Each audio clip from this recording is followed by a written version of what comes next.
திட்டம் போட்டு செயல்படுத்தப்படுகிற ஒரு முடிவெடுப்பது என்று வரும்போது ஆட்சி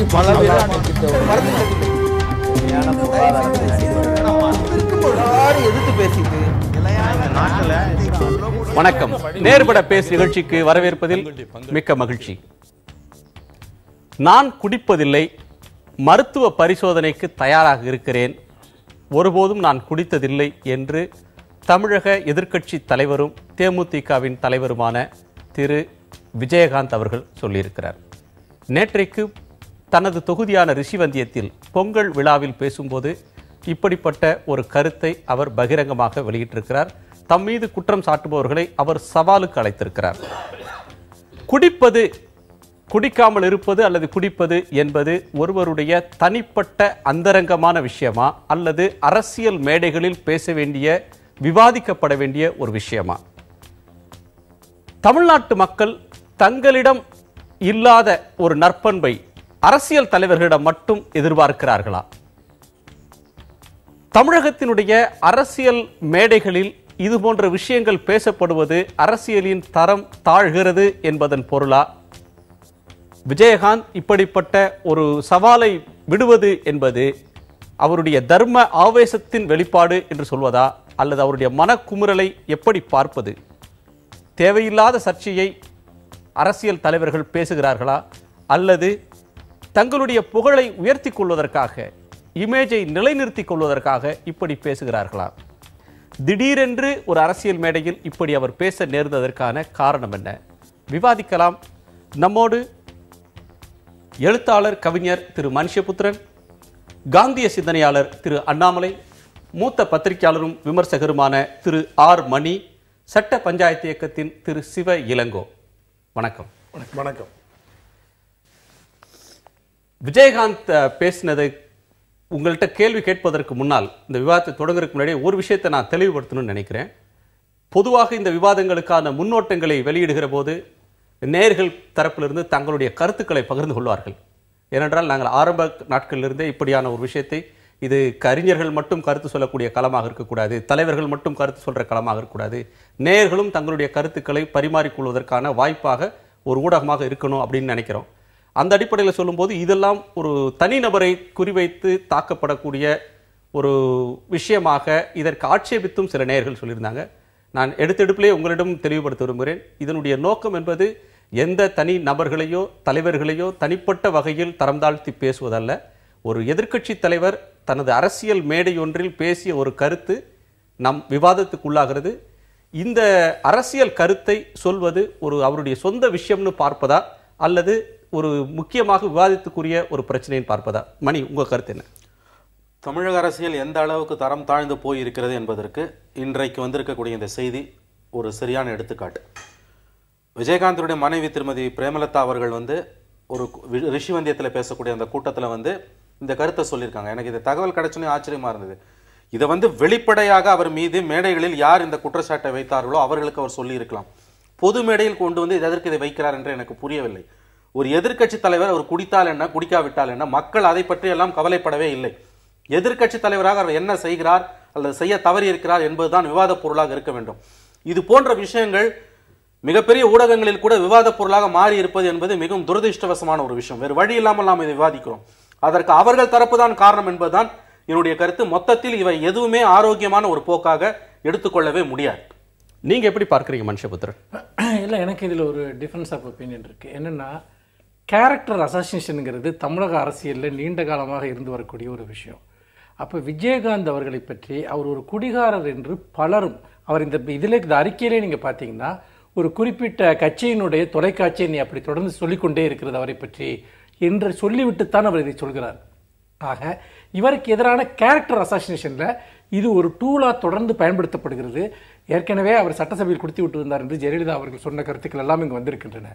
அப்படி இருக்கும்போது அவருடைய பொலிட்டிக்கல் ரோலை தாண்டி நீங்கள் முகநூல் போன்றவற்றில் பார்த்தீர்கள் என்றால் அவரை மட்டும் குறிவைத்து இதுபோன்று நிறைய ஜோக்காக எழுதுவது, அவரை கிண்டல் செய்வது என்பதெல்லாம் மிக பரவலாக இருந்து கொண்டிருப்பதை நாம் பார்க்கிறோம். அப்படி இருக்கிற போது தமிழகத்தில் நீங்கள் ஒரு விஷயத்தை கவனிக்க வேண்டும். நீங்கள் அறிமுகத்தில் சொன்னீர்கள் தமிழர்கள் எல்லாரும் குடித்துக் கொண்டிருக்கிறார்கள் என்று. தமிழர்கள் ஒரு பகுதி குடிக்கிறார்கள் என்றால் இன்னொரு பகுதி குடியினால் பாதிக்கப்பட்ட சமூகமாக இருக்கிறது. குடி வேண்டாம் என்று சொல்லக்கூடிய அதுதான் எண்ணிக்கையும் பெருவாரியாக இருக்குது. அதுதான் பிரச்சனை. அப்ப என்னன்னு கேட்டீங்கன்னா, தன்னுடைய இந்த இமேஜ் என்பது தன்னுடைய எதிர்கால அரசியல் வாழ்க்கையை பாதிக்கக்கூடும், பெண்களுடைய வாக்குகளை நாம் இழக்கக்கூடும் என்கிற ஒரு அச்சம் விஜயகாந்திற்கு ஏற்படுவது இயல்பு. அந்த வகையில் தன் மீது சொல்லப்படுகிற இந்த குற்றச்சாட்டை அவர் மறுக்க வேண்டிய ஒரு இடத்திற்கு வந்திருக்கிறார். எப்படி பார்த்தாலுமே கூட அவர் குடிப்பதனால் அவர் தமிழக அரசியலிலோ அவருடைய கட்சிக்கோ பெரிய பாதிப்புகள் எதுவும் ஏற்பட்டு விடவில்லை. அப்படி ஒரு பழக்கம் அவருக்கு இருக்கிற பட்சத்தில், அதனால் அவர் இல்லைன்னு மறுக்கிறார். இருக்கிற பட்சத்தில் அதுதான் அப்படி இருக்கிற அப்படிப்பட்ட சூழ்நிலையில் ஒரு நபரினுடைய ஒரு தனிப்பட்ட பழக்கத்தை அடிப்படையாக வைத்து அவருடைய பொலிட்டிக்கல் கேரியரை தொடர்ந்து தாக்குவது என்பது முற்றிலும் நியாயமற்ற விஷயம் என்று நினைக்கிறேன். விஜயகாந்த் அதற்கு பதில் சொல்வது என்பது அவரை பொறுத்த வரைக்கும் அரசியல் ரீதியான ஒரு சரியான ஒரு நிலைப்பாடு என்றுதான் நினைக்கிறேன். அப்படி ஒரு பதில் சொல்ல வேண்டிய தேவை அவருக்கு தொடர்ந்து அவர் மீது சொல்லப்படுகிற, அவரை பற்றி உருவாக்கப்படுகிற ஒரு கேலி சித்திரமே அதுதான். அவருடைய வேறு எந்த அரசியல் விஷயங்களை விமர்சிப்பதை விட இதை வைத்து செய்கிறார்கள். அப்படி பார்த்தீர்கள் என்றால் ஒவ்வொரு தலைவர்களை பற்றியுமே நீங்கள் தனிப்பட்ட முறையில் தாக்குவதற்கு எத்தனையோ விஷயங்கள் இருக்கின்றன. அதனால் அது ஒரு நியாயமற்ற விஷயம் என்று நான் நினைக்கிறேன். திரு அண்ணாமலை, இது ஒருவருடைய தனிப்பட்ட அந்தரங்கம் அப்படின்னு சொல்லி, அந்தரங்கங்கள் பொது மேடைகளில் விவாதிக்கப்படுவதில்லை, அது மரபு. தனிப்பட்ட விஷயம், அந்தரங்கமான விஷயம் சொன்னா அது அந்தரங்கம் தான். அது பொதுவெளியில் எவருக்கும் விவாதிக்க உரிமை இல்லை. ஆனால் பொது மேடைகளில் இது பேசப்படுகிறது. இப்போது பொதுவெளியில் பேச வேண்டியதாகிறது.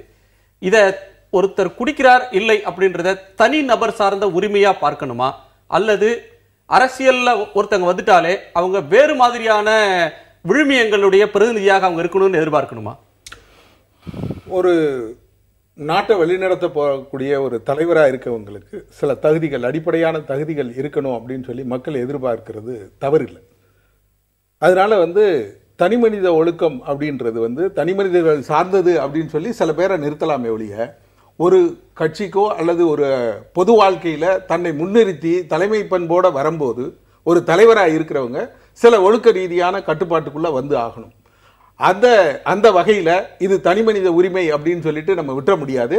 அதனால பொது தலைவர்கள் அவங்க மற்றவங்களை பாதிக்க போறாங்க. அவங்களுடைய தலைமை பண்பு மற்றவங்களை பாதிக்கக்கூடிய வாய்ப்பு இருக்கிறதுனால மற்றவங்களுக்கு இது தனிப்பட்ட உரிமைன்னு சொல்லி விட்டுருவீங்க. ஒருத்தர் வேற எந்த துறையில் இருந்தாலும், வேற எந்த தொழில் சார்ந்தவராக இருந்தாலும் அது அவருடைய தனிப்பட்ட உரிமை. ஆனால் அரசியல்வாதியாக வந்துவிட்டால் அவருக்கு வேறு இலக்கணங்கள் நீங்க சொல்லுவீங்களா? இந்த நாட்டை ஆட்சி பண்ணக்கூடியவங்களுக்கு சில நிகழ்ச்சிகள் இருக்குல்ல. ஒரு டாக்டர்னா அவருடைய அந்த ஸ்பியர் ஆஃப் இன்ஃப்ளூயன்ஸ்ன்றது ஒரு கட்டத்தில் ஒரு இடத்துல தான் இருக்கு. அதனால எல்லாரும் மற்றவங்க குடிக்கலாம் அப்படின்னு நான் சொல்லலை, யாருமே குடிக்க கூடாதுன்றது தான் எங்களுடைய கொள்கை. ஆனா இது மாதிரி பொது வாழ்க்கையில இந்த தேசத்தையே ஆளக்கூடிய ஒரு நிலைக்கு வர வேண்டியவங்க தங்களுடைய ஒழுக்க ரீதியான நிலைப்பாட்டில் இன்னும் சரியா இருக்கணும்னு நாங்க நினைக்கிறோம். அதுல ஒரே ஒரு சின்ன குறுக்கீடு. இந்த நாட்டினுடைய தேச தந்தை மகாத்மா காந்தி அவர் குடிக்கிறதுக்கு எதிராகத்தான் தன்னுடைய ஒட்டுமொத்த இயக்கத்திலும் ஒரு கருத்தை வலியுறுத்தி இருக்கிறார். ஆனால் அது இந்தியர்களை எந்த அளவிற்கு பாதித்தது? வழிகாட்டக்கூடிய இடத்தில் இருக்கவர்கள் செய்யக்கூடிய ஒன்றை ஒரு மக்கள் சமூகம் ஏற்றுக்கொண்டு நடக்க வேண்டும் என்றால், உண்மையில் காந்தியினுடைய கொள்கையின் அடிப்படையில் காந்தியைத்தான் நம்ம மிகப்பெரிய ஒரு தலைவராக ஏற்றுக்கொண்டிருக்கிறோம். அது ஏன் நம்முடைய சமூகத்தில் ஒரு மிகப்பெரிய பாதிப்பை ஏற்படுத்தவில்லை? அரசியல் தலைவர்கள் அப்படிப்பட்ட பாதிப்பை உருவாக்குவார்கள் என்றால், அதாவது ஒருவர் குடிப்பதனால் குடிப்பழக்கம் பரவும் என்றால் குடிக்கக்கூடாது என்பதையே ஒரு வாழ்க்கை நெறியாக போதித்தவருடைய ஒரு விஷயம் என் சமூகத்தில் பாதிப்பை ஏற்படுத்தவில்லை. எம்ஜிஆர் அவர்கள் எடுத்துக்கொள்ளுங்கள், படங்களில் குடிக்கிற ஒரு காட்சியில் கூட அவர் நடித்ததில்லை. குடிக்க எதிராகத்தான் தன்னுடைய படங்களில் அவர் தொடர்ந்து கருத்துக்கள் முன்வைத்தார். அவர்தான் இந்த நாட்டினுடைய மிகப்பெரிய சூப்பர் ஹீரோவாக தமிழ்நாட்டில் அவர் இருந்திருக்கிறார். அந்த கருத்து ஏன் மக்களை பாதிக்கவில்லை? அதனால் இந்த ஒரு ஐக்கானாக இருக்கக்கூடிய ஒருவர் அவருடைய நடத்தையோ செய்தியோ ஒரு சமூகத்தை பாதிக்கும் என்பது மிகையான ஒரு கற்பனை என்று நான் நினைக்கிறேன். இளங்கோ, இதுல இன்னொரு கேள்வி வருகிறது. அது குடிக்கிறார் இல்லை அப்படின்ற ஒன்று அரசியல் தலைவர்கள்ட்ட அவங்க முன்மாதிரியாக இருக்கணும்னு சொல்லி எதிர்பார்க்கிறாங்க. ஒரு அரசியல் தலைவர் நேர்மையானவராக இருக்கணும், சுயநலம் இல்லாதவராக இருக்கணும், மக்கள் நலன் சார்ந்தவராக இருக்கணும், எப்போதும் மக்களை பற்றி சிந்திக்கிறவராக இருக்கணும், ஏழைகளை தூக்கி விடக்கூடியவராக இருக்கணும், அப்படின்ற பண்புகள், நிர்வாக திறமையுள்ளவராக இருக்கணும், அப்படின்ற பண்புகளை ஒரு தலைவர்கிட்ட எதிர்பார்ப்பீங்களா? அல்லது அவருடைய அந்தரங்க விஷயங்கள்ல அப்பழுக்கு இல்லாமல் இருக்கணும் அப்படின்னு எதிர்பார்ப்பீங்களா? ரெண்டு விஷயமும் தான். நீங்க சொல்றது ஒரு ரூம்ல ஒரு பெண்ணை ஒரு அசைவம் சாப்பாடு ஒரு மது வச்சுட்டாக்கா இல்லை எதை எடுத்து சாப்பிடுவோம் அப்படின்னாக்கா, மது எடுத்து சாப்பிட்ட பிறகு சரி கொஞ்சம் இதை சாப்பிட்டு பார்க்கலாமே கரியா, அடுத்து என்னன்னா பெண்ணை சீரழிச்சிடலாமே ஆயிடும். அப்போ இவ்வளவு விஷயங்கள் நீங்க சொன்னீங்க, இந்த நல்ல ஒழுக்கங்கள், அவர் நேர்மையா இருக்கணும், லஞ்ச லாவணியம்லாம் இருக்கணும், நிர்வாகம் இருக்கணும் அப்படின்னாக்கா சிந்தனை நல்ல சிந்தனையாக இருக்க வேண்டும். அவர் இன்னைக்கு வந்து மதுனால எவ்வளவு தீமைகள் இருக்கிறது, அவன் குடி நோயாளி ஆனாக்கா எவ்வளவு விஷயங்கள் அவரால் முடிவெடுக்கக்கூடிய திறன் இருக்குமா? ஒரு தலைமை பண்புக்கு வந்து அதெல்லாம் அவசியமான விஷயம். என்ன வந்து யார் வேணுமாலும் அந்த இயக்கத்தை கட்சியை வழிநடத்த செல்லக்கூடிய ஒரு நிலைக்கு வந்துடும். அப்போ வந்து அவர் தலைமையில இருக்கும்போது ஒரு முன்மாதிரியாக கண்டிப்பாக இருக்க வேண்டும். அந்த வகையில் இப்போ அவர் வந்து நான் வந்து குடிக்கல, நான் வந்து நிரூபிக்க தயார் அப்படிங்கிறது வந்து நல்ல விஷயம். இப்போ வந்து அவங்க தொண்டர்கள் வந்து என்னுடைய தலைவன் வந்து நிறைய குற்றச்சாட்டுலாம் நீங்க சொன்னீங்க. என்னுடைய தலைவனே இப்ப அறிக்கை விட்டாரு, பொதுக்கூட்டத்தில் பேசியிருக்கிறாரு, குடிக்க இல்ல அப்படிங்கிற மாதிரி சொல்லும்போது இப்ப நிறைய மற்ற கட்சி தொண்டர்கள் வந்து தேமுதிக தொண்டர்கள் வந்து உங்க கட்சி தலைவர் தான் எப்போதுமே வந்து கேப்டன் வந்து தண்ணிலே மிதப்பாரு அப்படிங்கிற ஒரு குற்றச்சாட்டு அவங்க மேல அவங்களால பதில் சொல்ல முடியாம குனி குறிக்கிட்டு இருந்தாங்க. இன்னைக்கு வந்து அவங்க காலரை தூக்கி விட்டு பதில் சொல்லுவாங்க. விஜய் வடிவேல் அவர்கள் இப்படிப்பட்ட ஒரு பிரச்சாரத்தை செய்த நேரத்தில் 2011 தேர்தலில் எப்பவுமே யார் கேப்டன், எப்பவுமே தண்ணியில மிதக்கிறவரா, அப்படி தண்ணியில போற கப்பலை தைரியமா பாதுகாப்பா செலுத்துறவரான்லாம் கேலி செய்த போது மக்கள் அந்த விமர்சனத்தை நிராகரிச்சுட்டு இவருக்கு தான் ஓட்டு போட்டாங்க. கண்டிப்பா தமிழ்நாட்டில் 10% வாக்கு 8% வாக்கு அவர் தான் பெற்றார், அவர் தான் எதிர்கட்சி தலைவரானார். இருந்தாலும் மக்கள்கிட்ட இந்த விமர்சனத்தை மக்கள் பொருட்படுத்தலன்னு அதை சொல்லலாமா? அப்படின்னு இல்லை. அதாவது நீங்க தனிப்பட்ட ஒரு தொண்டர்கிட்ட நீங்க அங்க போய் கேட்கும்போது உங்க தலைவர் வந்து எப்போதும் தண்ணியிலே மிதக்கிறாருங்கும் போது அவனால ஒன்றும் பதில் சொல்ல முடியல. இப்பவே அந்த பிரேமலதா என்ன சொல்றாங்கன்னாக்கா, எங்க தலைவர் மேல வைக்கிற 2 குற்றச்சாட்டு என்ன, ஒன்னு வந்து கோவப்படுகிறார், 2வது குடிக்கிறார், நாங்க அதுக்கு வந்து நாங்க சேலஞ்ச் பண்றோம் அப்படிங்கிற மாதிரி ஒரு கட்டாயத்துல வந்ததுனாலதான் இந்த விஷயங்கள் உள் விவகாரங்களை வெளியில சொல்ல வேண்டிய ஒரு கட்டாயத்துக்கு வந்திருக்காங்க. ஆனா நாங்க நினைக்கிறது என்னன்னாக்கா, கண்டிப்பாக இந்த மாதிரியான ஒரு தலைமை பொறுப்புக்கு வரக்கூடியவர் ஒரு முன்மாதிரியாகத்தான் இருக்க வேண்டும். அப்பதான் வந்து அந்த மக்களுக்கு வந்து சரி என்னுடைய தலைவன் இந்த பண்புகள்லாம் இருக்குதுன்னு சொல்ல முடியும். நான் வந்து இப்போ ஒரு பொது வாழ்க்கையில் வரும்போது அவன் லஞ்ச ஊழலற்ற நிர்வாகம் கொடுக்கணும், லஞ்ச ஊழல் அவன் லஞ்சத்தில் ஈடுபடுறான்னு அப்படின்னாக்கா இருக்கட்டுமே அப்படின்னு நம்ம ஏன் எப்படி விட முடியுங்களா? அப்ப இதுவும் முடிவெடுக்கிறதுக்கு ஒரு முக்கிய காரணியாக இருக்கிறது. மது இதுல என்னோட அனுபவத்தை சொல்லணும். நான் மதுவிலக்குக்காக தமிழகத்தில் இருக்கக்கூடிய கட்சி தலைவர்கள் எல்லாத்தையுமே சந்திச்சு பேசக்கூடிய ஒரு வாய்ப்பு கிடைச்சது. எல்லாத்தையும் கூப்பிட்டு ஒரு கூட்டம் போட்டோம். அந்த கூட்டத்துக்கு சகோதரர் விஜயகாந்த் அவங்களையும் அழைக்கணும் அப்படின்றதுக்காக நேரடியாக போயிருந்தேன். அப்போ அவரை பார்த்து பேசும்போது அவங்க பண்ருட்டி ராமச்சந்திரன் ஐயா இருந்தாங்க, அவங்கள நீங்கள் சந்திச்சு பேசுங்க அப்படின்னு சொன்னாங்க. அப்போ அந்த கூட்டம் நடக்கும்போது அந்த கூட்டத்துக்கு எல்லா கட்சி தலைவர்களும் வந்திருந்தாங்க. பட் தேமுதிகவில் இருந்து யாரும் வரலை. அப்போ நான் திரும்ப கேட்கும்போது அவங்க என்ன சொன்னாங்க, உங்க எல்லா கட்சிக்காரங்களும் சேர்ந்து என்ன முடிவு எடுக்கிறாங்களோ அந்த முடிவுக்கு நாங்கள் கட்டுப்படுறோம் அப்படின்னு சொன்னாங்க. ஆனால் நேற்று போன ஒரு 10 நாட்களுக்கு முன்னாடி நடந்த ஒரு கூட்டத்தில் அவங்களுடைய கட்சியிலேயே தீர்மானம் போட்டிருந்தாங்க, பூரண மதுவிலக்கை தமிழகத்தில் அமல்படுத்தணும் அப்படின்னு சொல்லி. எனக்கு அந்த நிலைப்பாடுன்றது ஒரு புதிய ஒரு பரிமாணத்தை கொடுக்கறதா இருந்தது. அப்ப அவங்களுடைய கட்சியை வேற நிலைக்கு கொண்டு போகணும் அப்படின்ற ஒரு நிலைக்கு அவங்க வந்திருக்கலாம். அதனுடைய வெளிப்பாடா இன்னைக்கு அவர் வெளியிட்டு இருக்கலாம். அண்ணாமலை அவர்கள் சொல்றதுல இருந்து விவாதத்தை நகர்த்தலாம். அவர் சொல்லக்கூடிய கருத்து பழைய ஒரு விஷயத்தை மனுஷபுத்திரன் அவர்கள் சொன்னதையும் நினைவு கூர்ந்து பார்த்தோம்னா, பல ஆண்டுகளுக்கு முன்னால் 2011க்கு முன்னால சட்டமன்றத்திற்கு குடித்து விட்டு வந்தார் அப்படின்னு சொல்லி ஜெயலலிதா அவர்கள் ஒரு குற்றச்சாட்டு சொன்னாங்க. அப்போ அவர் ஒரு எதிர்வினை ஆற்றினார். நீங்க தான் ஊத்தி கொடுத்தீங்களான்றது மாதிரி ஒரு ரசாபாசமான ஒரு விவாத பிரதிவாதம் தமிழ்நாட்டு ஊடகங்களில் நடந்தது. அது ஒரு நிலை, அந்த காலகட்டங்களில் மறுக்கப்படவில்லை. பிறகு 2013 ஆகஸ்ட் 16 உறுப்பினர் அட்டை வழங்குற நிகழ்ச்சியில திருக்கோவிலூர் வெங்கடேஷ் என்ற எம்எல்ஏ, தேமுதிகவோட சட்டமன்ற உறுப்பினர், ஆளுங்கட்சியும் சில பத்திரிகைகளிலும் வேண்டுமென்றே உண்மைக்கு புறம்பான செய்தியை விஜயகாந்த் அவர்கள் மேல சொல்றாங்க. நான் அவரோடு நெருங்கி பழகினேன், பல நாள் அவரோடு சட்டமன்ற உறுப்பினராக அவரோடு உடனிருந்து தங்கி இருக்கிறேன், சத்தியமாக நான் அறிந்த வரையிலும் அவருக்கு மது பழக்கம் இல்லைன்னு அவர் சொன்னார். இன்றைக்கு அடுத்த நிலையில பிரேமலதா அவர்கள் சொல்றாங்க, கேப்டனுடன் 24 மணி நேரமும் வாழ்ந்து கொண்டிருக்கும் நான் உங்களுக்கு ஒன்றை சொல்லியாக வேண்டும். கேப்டனை பற்றி இப்படி அவதூறாக கூறுகிறார்கள், டாக்டரிடம் வாருங்கள், கேப்டனும் வருவார். கேப்டனின் லிவரில் 1% பாதிப்படைந்துள்ளது என்று டாக்டர் கூறினால் உங்கள் முன்னால் நான் தலை வணங்குகிறேன். இது ஓபன் சேலஞ்ச் சொல்றாரு. இப்படி வெளிப்படையாக பகிரங்கமாக சேலஞ்ச் பண்ற அளவுக்கான அரசியல் நெருக்கடி எது இருக்கா? இப்போ நீங்க இந்த 2013 சொன்னீங்க, 2010 தமிழக சட்டமன்றத்தில் ஜெயலலிதா சொன்ன விமர்சனத்துக்கு இவர் கொடுத்த பதிலையும் சொன்னீங்க. பல மாதங்களுக்கு முன்னால் வந்து அவருடைய மகனுடைய அந்த ஒரு திரைப்பட பூஜைன்னு நினைக்கிறாங்க, அதுலயே அவர் வெளிப்படையா வந்து நான் குடிக்கிறேன் என்ன தவறு என்று பேசினார். அப்போ வந்து சில அமைப்புகள், எனக்கு தெரிஞ்ச சில திஸ் இஸ் சப்ஜெக்ட் கன்ஃபர்மேஷன், சில இந்து அமைப்புகள் போலீஸ்லாம் அதுல புகார் கொடுத்தாங்க ஒரு மேல. ஆகவே நீங்க இது எப்படி பார்க்கணும்னு கேட்டீங்கன்னா, பிடிக்குதோ பிடிக்கலையோ கடந்த 9 ஆண்டுகளாக 2005 அவர் கட்சி ஆரம்பித்ததிலிருந்து அவர் மீது இப்படி ஒரு இமேஜ் இருப்பது என்பது மறுக்க முடியாத ஒரு உண்மை. இல்ல அவர் மேல அப்படி ஒரு இமேஜ் இருக்கு. மற்ற தலைவர்களை, நான் எந்த தலைவரையும் பெயர் சொல்ல விரும்பல, எந்த கட்சியின் பெயரையும் சொல்ல விரும்பல, மற்ற கட்சிகள் தலைவர்கள் எல்லாம் இந்த புகாருக்கு அப்பாற்பட்டவர்களா?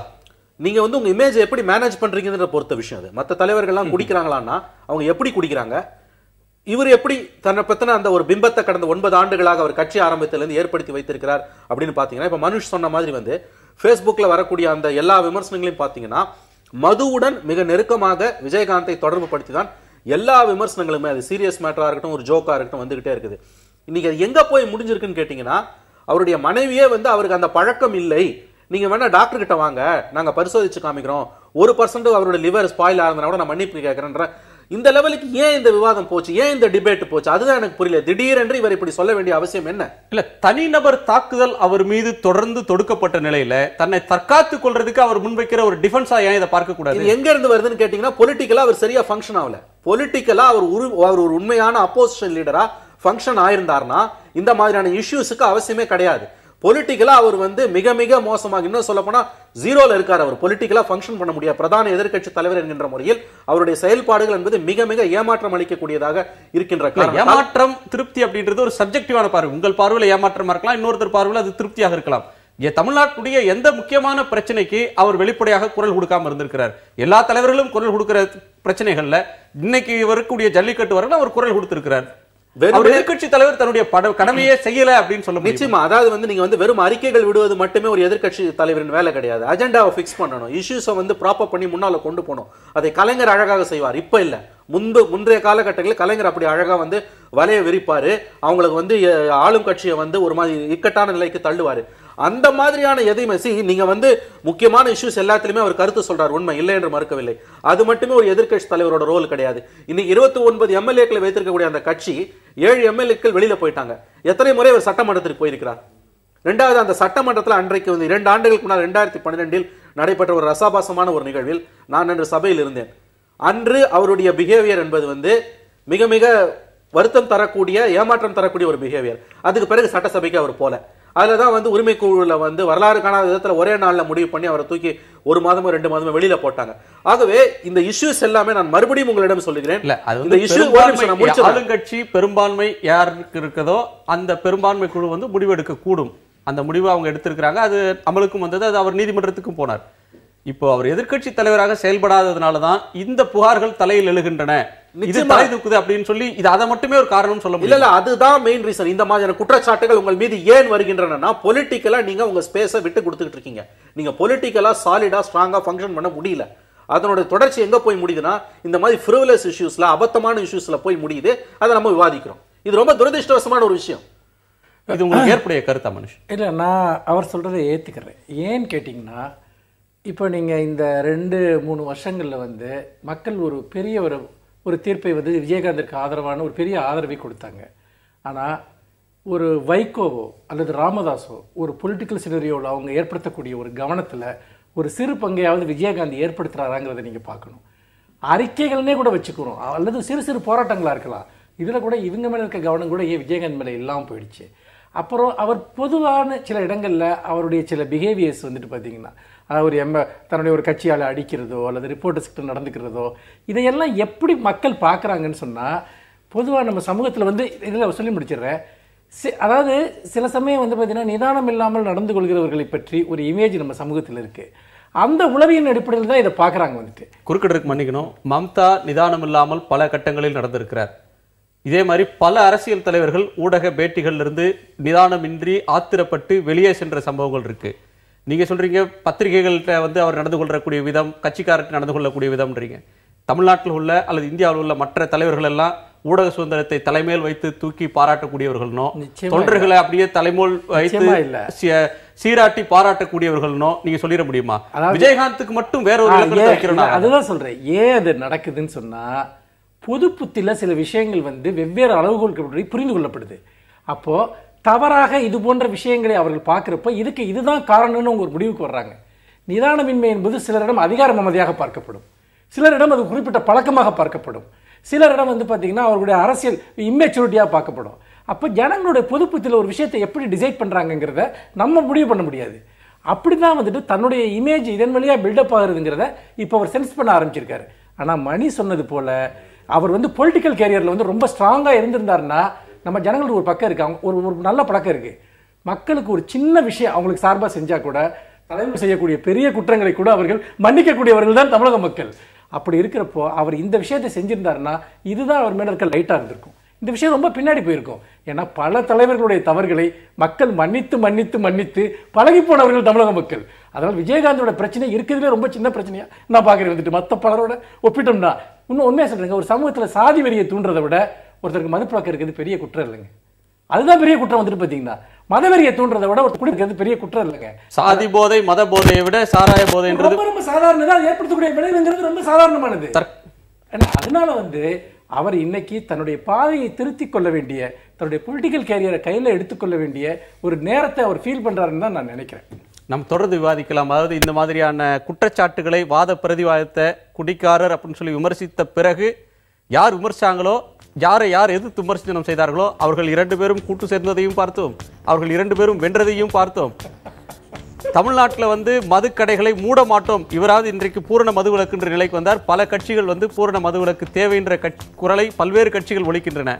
ஆனால் மது கடைகளை மூட முடியாது, அப்படி மூடினா வந்து தமிழ்நாட்டில் கள்ளச்சாராயம் வந்துடும், நடைமுறை ரீதியாக மூட முடியாதுன்னு சொல்ற 2 பெரிய கட்சிகள் அதிமுகவும் திமுகவும்.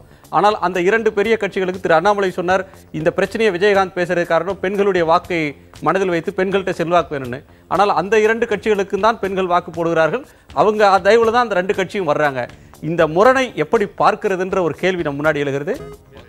சமூகத்தை வழிநடத்தக்கூடிய தலைவர்களுக்கு தனிப்பட்ட சுதந்திரம் அப்படின்னு ஒன்று இருக்கக்கூடாதா? இருக்கணும். ஆனால் மற்ற மனிதர்களுக்கும் இவர்களுக்கும் நிறைய வித்தியாசம் இருக்குது. இவங்க வந்து வழிநடத்தக்கூடியவங்க வந்து முன்மாதிரியாக இருக்கணும் அப்படிங்கிறது மக்களுடைய எதிர்பார்ப்பு. கண்டிப்பாக அது மாதிரி தான் இருக்கணும். ஆனால் இந்த விஷயங்களில் நீங்கள் பார்த்தீங்கன்னா கண்டிப்பாக முன்மாதிரியாக இருந்தாகணும். மதுங்கிற விஷயத்துல இருந்து கண்டிப்பாக முன்மாதிரியாக இருக்கணுங்கிறது தான் எங்களுடைய கருத்து. இப்போ இந்த ஸ்டாண்டுக்கு வந்து அவங்களுடைய காரணம் இதை வெளியில் மக்களுக்கு அறிமுகப்படுத்தணும் அப்படிங்கிறதுக்கான முக்கியமான காரணம் வந்து தேர்தல் தான். இப்போ வந்து மது போதைக்கு எதிரான மக்கள் இயக்கம் வந்து நேற்றோட ஒரு 100 நாள் நடைபயணம் கன்னியாகுமரி டு சென்னை முடித்தாங்க. அதில் வந்து ஒரு பொது விசாரணை நடத்தினாங்க, எல்லாம் பாதிக்கப்பட்டாங்க. அதில் தேனியிலேருந்து ஒரு பெண்மணி வந்து பேசினாங்க, என்னுடைய குடும்பம் வந்து என்னுடைய கணவர் என்னுடைய பையன் பேரன் வரைக்கும் குடிக்கிறாங்க, நான் இந்த குடும்பத்தில் தான் வாழ்ந்துட்டு இருக்கிறேன். ஆனால் இன்னி வரக்கூடிய தேர்தலில் நான் யார் வந்து மதுக்கடைகளை மூடுகிறார்களோ அவர்கள் தான் என்னுடைய ஓட்டு அப்படின்னு சொல்லிட்டு ஒரு 10-15 பெண்கள் பொது விசாரணையில பதில் சொல்றாங்க. அப்ப அந்த பல்ஸ் வந்து இவங்க பிடிச்சிருக்காங்க, தேமுதிக வந்து அந்த பல்ஸ் பிடிச்சிருக்கிறாங்க. அடுத்த வரக்கூடிய தேர்தலில் வந்து இது பிரதான படம், யார் வந்து மதுவிலக்கு மதுக்கடைகளை மூடுவதாக சொல்கிறார்களோ அவர்களுக்கு தான் பெண்களின் அதிக ஓட்டு அப்படிங்கிறது. இல்ல அதுல ஒரு பிரச்சனை இருக்கு இளங்கோ. இதுல வந்து மது வேண்டாம்ன்றத சில பார்வைகள்ல இருந்து சொல்றாங்க, வெவ்வேறு கோணத்துல சொல்றாங்க. ஒண்ணு உடல் கேடு ஆரோக்கியம் அப்படின்ற ஒரு பார்வை, இன்னொன்று ஒரு எந்த பயனும் இல்லாத மனிதர்கள் உருவாகிடுறாங்க அப்படின்ற ஒரு பார்வை. அந்த பார்வைகள் புரிந்து கொள்ளக்கூடியது. ஒரு குடும்பத்தை வறுமையில் ஆழ்த்திடுது அப்படின்ற பார்வை இருக்கு. இன்னொன்று இது ஒழுக்க குறைவு அப்படின்ற பார்வை இருக்கு. அதுல வந்து சிலருக்கு டிஸ்பியூட் இருக்கு, அது எது ஒழுக்கன்றது யார் தீர்மானிக்கிறது அப்படின்ற பார்வை வருது. இதுல நீங்க சொல்றக்கூடிய கருத்து இது அடுத்த தேர்தலில் இது ஒரு மிகப்பெரிய பிரச்சனையாக இது மேலிட போகிறதுன்றீங்க. ஆனால் தமிழ்நாட்டுடைய முடிஞ்ச தேர்தலில் கணக்க வச்சுக்கிட்டா மதுவிலக்கு அப்படின்ற பிரச்சனை 7 மாதத்துக்கு முன்பு இல்லை, கடந்த 3 ஆண்டுகளுக்கு மேலாகவே தொடர்ந்து பேசப்பட்டு வருகிறது. போன திமுக ஆட்சி காலத்திலிருந்து பேசப்பட்டு வருது. பாமக பேசுது, வைகோ பேசுகிறார், தமுமுக பேசுகிறது, இப்போ விஜயகாந்த் அவர்கள் கட்சி பேசுகிறது, கம்யூனிஸ்ட் கட்சியின் தலைவர்கள் சிலர் இதுக்கு ஆதரவாக பேசுறாங்க, காந்திய இயக்க தொண்டர்கள் தியாகிகள் பேசுறாங்க. ஆனா இவங்கெல்லாம் பெருசா தேர்தலில் சோபிக்கலையே. கடைசியா முடிஞ்ச தேர்தலில் மதுக்கடைக்கு ஆதரவாக நிலை எடுக்கக்கூடியவங்க, கடையை மூட முடியாது அப்படின்ற நிலை எடுக்கிற அதிமுகவும் திமுகவும் தான் 70% வாக்குகளை பெறாங்க. இல்ல அதுலதான் இப்ப இந்த வரக்கூடிய தேர்தல் வந்து இப்ப நீங்க கேட்ட கேள்விகளுக்கு தான் ஒரு மாற்றான ஒரு புதிய விடை கிடைக்க போகுது. இல்ல கண்டிப்பா நாங்க சட்ட பஞ்சாயத்து இயக்கம் வந்து தொடர்ச்சியா இப்ப வந்து இந்த 1 வருஷத்துல மக்கள்கிட்ட போய் பார்க்கும்போது நிறைய நீங்க வந்து இதுல வந்து வீதிக்கு வீதி டாஸ்மாக் கடைகளை திறந்து வச்சதுனால நிறைய குடும்பங்கள் இன்னைக்கு பாதிக்கப்பட்ட கண்கூட தெரியுது, பாக்குறாங்க அவங்க. இப்ப இந்த பாதிப்புகளுக்கெல்லாம் தீர்வு யாரு? எனக்கு வந்து இந்த மதுக்கடைகளை யாரு மூடுவான்னு சொல்றாங்களோ அவங்களுக்கு தான் ஓட்டுனா அவங்களா சாதாரணமா சொல்றாங்க. இப்ப நாங்க அந்த நடைப்பயணத்துல கலந்துட்டு இருக்கும்போது பெண்கள்கிட்ட போய் கேட்கும்போது அவங்க சொல்றாங்க, அப்ப வந்து இப்ப இந்த 2 கலகங்களை தவிர்த்து குடிக்கிறாங்களே யாரு ஓட்டு போடுவாங்க? 2 கலகங்களை தவிர்த்து இந்த 2 கலகங்களை தவிர்த்து பாக்கி எல்லாருமே சொல்லிட்டாங்க. இப்ப இது முக்கியமான காரணியாக இப்ப வரப்போகிறது. இப்ப இந்த 2 கலகங்களே அறிவிக்கக்கூடிய இக்கட்டான சூழ்நிலை இப்ப ஆக போகுது. 2016 திருமணி மதுவிலக்கை அடுத்த தேர்தல் வந்து மதுக்கடையை திறக்கிறோம் அப்படின்னு சொல்ற ஒரு கட்சிக்கும் மதுக்கடையை மூடுறோன்ற ஒரு கட்சிக்கு இடையிலான போட்டியா இருக்கும். மக்கள்ல பாதி பேர் வந்து மதுக்கடையை மூடணும்னு ஓட்டு போடுவாங்க, இல்ல மூடக்கூடாது நாங்க குடிக்கணும் திறந்து வைங்க அப்படின்னு ஒரு சாரார் வாதிடுவாங்க. இந்த அடிப்படையில தான் அடுத்த தேர்தல் நடக்க போகுது அப்படின்னு பார்க்கலாமா? அப்படி பார்க்க முடியாதுன்னு எனக்கு தோணுது. அது அவர் வந்து ஒரு விஷுவல் திங்கிங்கை சொல்றாரு. பட் அவர் சொல்ற சில விஷயங்கள் வந்து மிக மிக முக்கியமான விஷயங்கள். அவரோட உணர்வுகளை நான் புரிஞ்சுக்கிறேன். அதாவது என்னன்னா, இன்னைக்கு தமிழ்நாட்டில் என்ன நடக்குது, மது விலக்கு என்பது உலகம் முழுவதும் தோற்று போன ஒரு விஷயம். என்ன பர்சனலாக கேட்டிங்கன்னா வந்து WHO சொல்ற மாதிரி ப்ரொஹிபிஷன் வந்து இம்பாசிபிள், அது தேவையும் இல்லை. ஆனால் இங்கே நடக்கிற கேவலமான விஷயம் என்னன்னு கேட்டிங்கன்னா, அரசாங்கமே மதுவை ப்ரமோட் பண்ணுது. Instead of regulating it, government வந்து இதை ப்ரமோட் பண்ணுது. ப்ரமோட் பண்ணும்போது வரக்கூடிய கஷ்டங்களை தான் நம்ம இன்னைக்கு அனுபவிக்கிறோம். ஒரு இடத்துல, திருநெல்வேலியில் ஒரு இடம், அந்த இடத்துல வந்து லோக்கல் பஞ்சாயத்து வந்து கடையை வந்து திறக்கக்கூடாது மூடணுன்றாங்க. போலீஸையும் கலெக்டரும் விட்டு மிரட்டி லோக்கல் பஞ்சாயத்தோட தீர்மானத்தையே வந்து ரிவர்ஸ் பண்ணி கடையை திறக்க வைக்கிறாங்க. ஸோ கவர்மெண்ட் வந்து ப்ரோஆக்டிவ் ரோல் எடுத்து மதுவை ப்ரமோட் பண்ணுறது தான் நம்மளுடைய பிரச்சனையே என்று. அது கட்டுப்படுத்தப்பட வேண்டும். மற்றபடி இந்த ப்ரொஹிபிஷன் என்பதோ அல்லது சிவலிங்கோ சொல்ற மாதிரி வந்து அடுத்த தேர்தல் வந்து இந்த இஷ்யூல அது ஃபைட் பண்ணப்படும் என்பதுல எனக்கு நம்பிக்கை இல்லை. அந்த அளவுக்கு அது போவாதுன்னு தான் எனக்கு தோணுது. ஆனால் அதில் ஒரு விஷயம் பாருங்க, அவர் மணி சொல்றது ஒரு சரியான விஷயம். நீங்கள் எலெக்ஷனை பொறுத்த வரைக்கும் மக்கள்கிட்ட இந்த குடிப்பழக்கத்தை பற்றின அணுகுமுறை எப்படி இருக்குன்னா, அரசாங்கம் வந்து மதுக்கடை திறந்திருக்கு, அதனால நம்ம வீட்டில் இருக்க ஹஸ்பண்டோ வீட்டில் இருக்க ஒருத்தர் குடிக்கிறாருன்னோ அல்லது வீட்டில் இருக்க ஒரு மெம்பர் நினைக்கிறது இல்லை. இது ஒரு தனி மனிதனோட ஒரு பிரச்சனையாக ஒழுக்கக்கடாக மக்கள் பார்க்குறாங்க வந்துட்டு. அதனால இது ஒரு ஆட்சிக்கு எதிரான ஒரு விஷயமா மாறணும்னா மக்கள் அந்த ஆங்கிள் அதை பார்க்கணும் வந்துட்டு. ஏன்னா எந்த அரசாங்கம் வந்தாலும் இங்கே குடி இருந்துகிட்டு இருக்கு வந்துட்டு, குடியினால பாதிக்கப்படுற குடும்பங்கள் இருந்துகிட்டு இருக்கு. இவன் ஏன் இப்படி சீரழிஞ்சு போகிறான் அப்படிங்கிறது தான் ஆங்கிளில் தான் அவங்க அதை பார்க்குறாங்களே ஒழிய இது ஒரு பெரிய ஸ்டேட்டோட இஷ்யூவாக அவங்க பார்க்கல. இதில் இன்னொரு விஷயம் என்னன்னு பார்த்தீங்கன்னா, மக்கள் வந்து ஓட்டு போடுறதுக்கான காரணங்கள் இருக்குதுயா, அது பல காரணங்கள். அது ஒரு சின்ன லெவலில் கூட இது ஒரு காரணமாக வர முடியாது. அதில் வந்து பார்த்தீங்கன்னா இலவச திட்டங்களாக இருக்கலாம், தனிநபர் இமேஜ் மேலே இருக்கக்கூடிய ஈடுபாடாக இருக்கலாம். ஒரு பெரிய நீதிமன்ற தீர்ப்பு வந்தால் கூட வந்துட்டு அதை பற்றி கவலைப்படாத மக்கள், நம்முடைய மக்கள் வந்துட்டு பார்த்தீங்கன்னா அவங்க மேலே இருக்க ஹீரோ ஒர்ஷிப் அவங்க விட்டு கொடுக்க மாட்டாங்க. அதே போல் வந்து பார்த்தீங்கன்னா ஜாதி இருக்குது, உள்ளூரில் இருக்கக்கூடிய லோக்கல் பிரச்சனைங்க இருக்குது. இப்படியெல்லாம் பலவிதமான விஷயங்களின் அடிப்படையில் தான் நம்முடைய ஓட்டு இங்கே அரசியலுங்கிறது இங்கே செயல்பட்டுக்கிட்டு இருக்கு. இதில் அப்போ மதுவிலக்குங்கிற ஒரு விஷயத்தை சொல்லிட்டா ஓட் பண்ணுவாங்கன்னு நினச்சோம்னா நம்முடைய எலெக்ஷன் அந்த செனோரியா எப்படி இருக்குங்கிறத பற்றி நம்ம ஒரு அண்டர்ஸ்டாண்டிங் இல்லாமல் இருக்குன்னு தான் அர்த்தம் வந்துட்டு. இது என்னைக்குமே ஒரு இஷ்யூவா எங்கேயுமே மாறாதுங்கிறது தான் என்னுடைய கருத்து. இல்லை அப்படின்னு இல்லை. இப்போ உதாரணமாக ஆந்திராவில் வந்து என்டி ராமாராவ் ஆட்சியில் அந்த மதுவிலக்கு இயக்கம் பெரிய அளவில் நடந்து அது இஷ்யூ ஆகி அதுக்கப்புறம் அதை நடைமுறைப்படுத்தினாங்க. அதனால உமன் சாண்டி அரசு வந்து பார்களை க்ளோஸ் பண்றோம்னு சொல்லிட்டு கூட இப்ப அவங்களால அதை செயல்படுத்த முடியாம அவங்களுக்கு ஒரு தடுமாற்றம், மதுவிலக்கை அமல்படுத்துற, மது குடிச்சா வர்ற தடுமாற்றத்தை விட மதுவிலக்கை அமல்படுத்துறதுல அவங்களுக்கு ஒரு தடுமாற்றம் வந்ததை பார்த்துக்கிட்டு இருக்கிறோம். இப்ப நான் உங்கள்கிட்ட கேட்கிறது, ஒரு அரசியல் தலைவர் குடிக்க கூடாது முன்மாதிரியா இருக்கணும்ன்றீங்க. அது பொதுவாக இது வந்து ஒரு நடிகை என்றால் அவங்கள தவறாக பார்ப்பது, அதே போல மது அருந்துறவங்களை இழிவா பார்க்கறது அப்படின்ற இந்த ஒழுக்க சார்ந்த கண்ணோட்டத்தோட இதை நீங்க அந்த ஒழுக்கம் சார்ந்த கண்ணோட்டத்தை அரசியல் தலைவர்கள்ட்டையும் காட்டுறீங்கன்னு சொல்லலாமா? இல்ல இல்ல, இதை வந்து குடியை வந்து வெறும் ஒழுக்க ரீதியான ஒரு விஷயமா மாத்திரம் நம்ம பார்க்க கூடாது. ஏன்னா மணி சொன்னது மாதிரி அது சமூகத்தை பெரிய அளவுல பாதிக்க ஆரம்பிச்சிருச்சு. அதனால இது ஒரு பெரிய சமூக பிரச்சனையா தான் இருக்கு. தனி மனிதர் குடிக்கிறாரு, அதனால தனி மனிதர் தானே பாதிக்கிறாரு அப்படின்ற கட்டத்தை எல்லாத்தையும் தாண்டி அந்த தனி மனித பாதிப்பு ஒரு ஒட்டுமொத்த சமூகத்தையே பாதிக்கிற அளவுக்கு இன்னைக்கு கொண்டு போய் தமிழகத்தை விட்டாச்சு. இது ஒரு எலெக்ஷன் இஷ்யூ ஆகுமா அப்படின்னு சொன்னா, இது மாதிரி தன்னுடைய தமிழகத்தோட எதிர்காலத்தையே பாதிக்கக்கூடிய இஷ்யூக்கள் தேர்தலில் முன்னிறுத்தப்படாம வெறும் மோகமும் இலவசங்களும் முன்னிறுத்தப்படும் போது தமிழகம் எப்படி முன்னேறும்? அதனால இது ஒரு எலெக்ஷன் இஷ்யூ ஆகணும் அப்படின்றது எங்களுடைய விருப்பம்.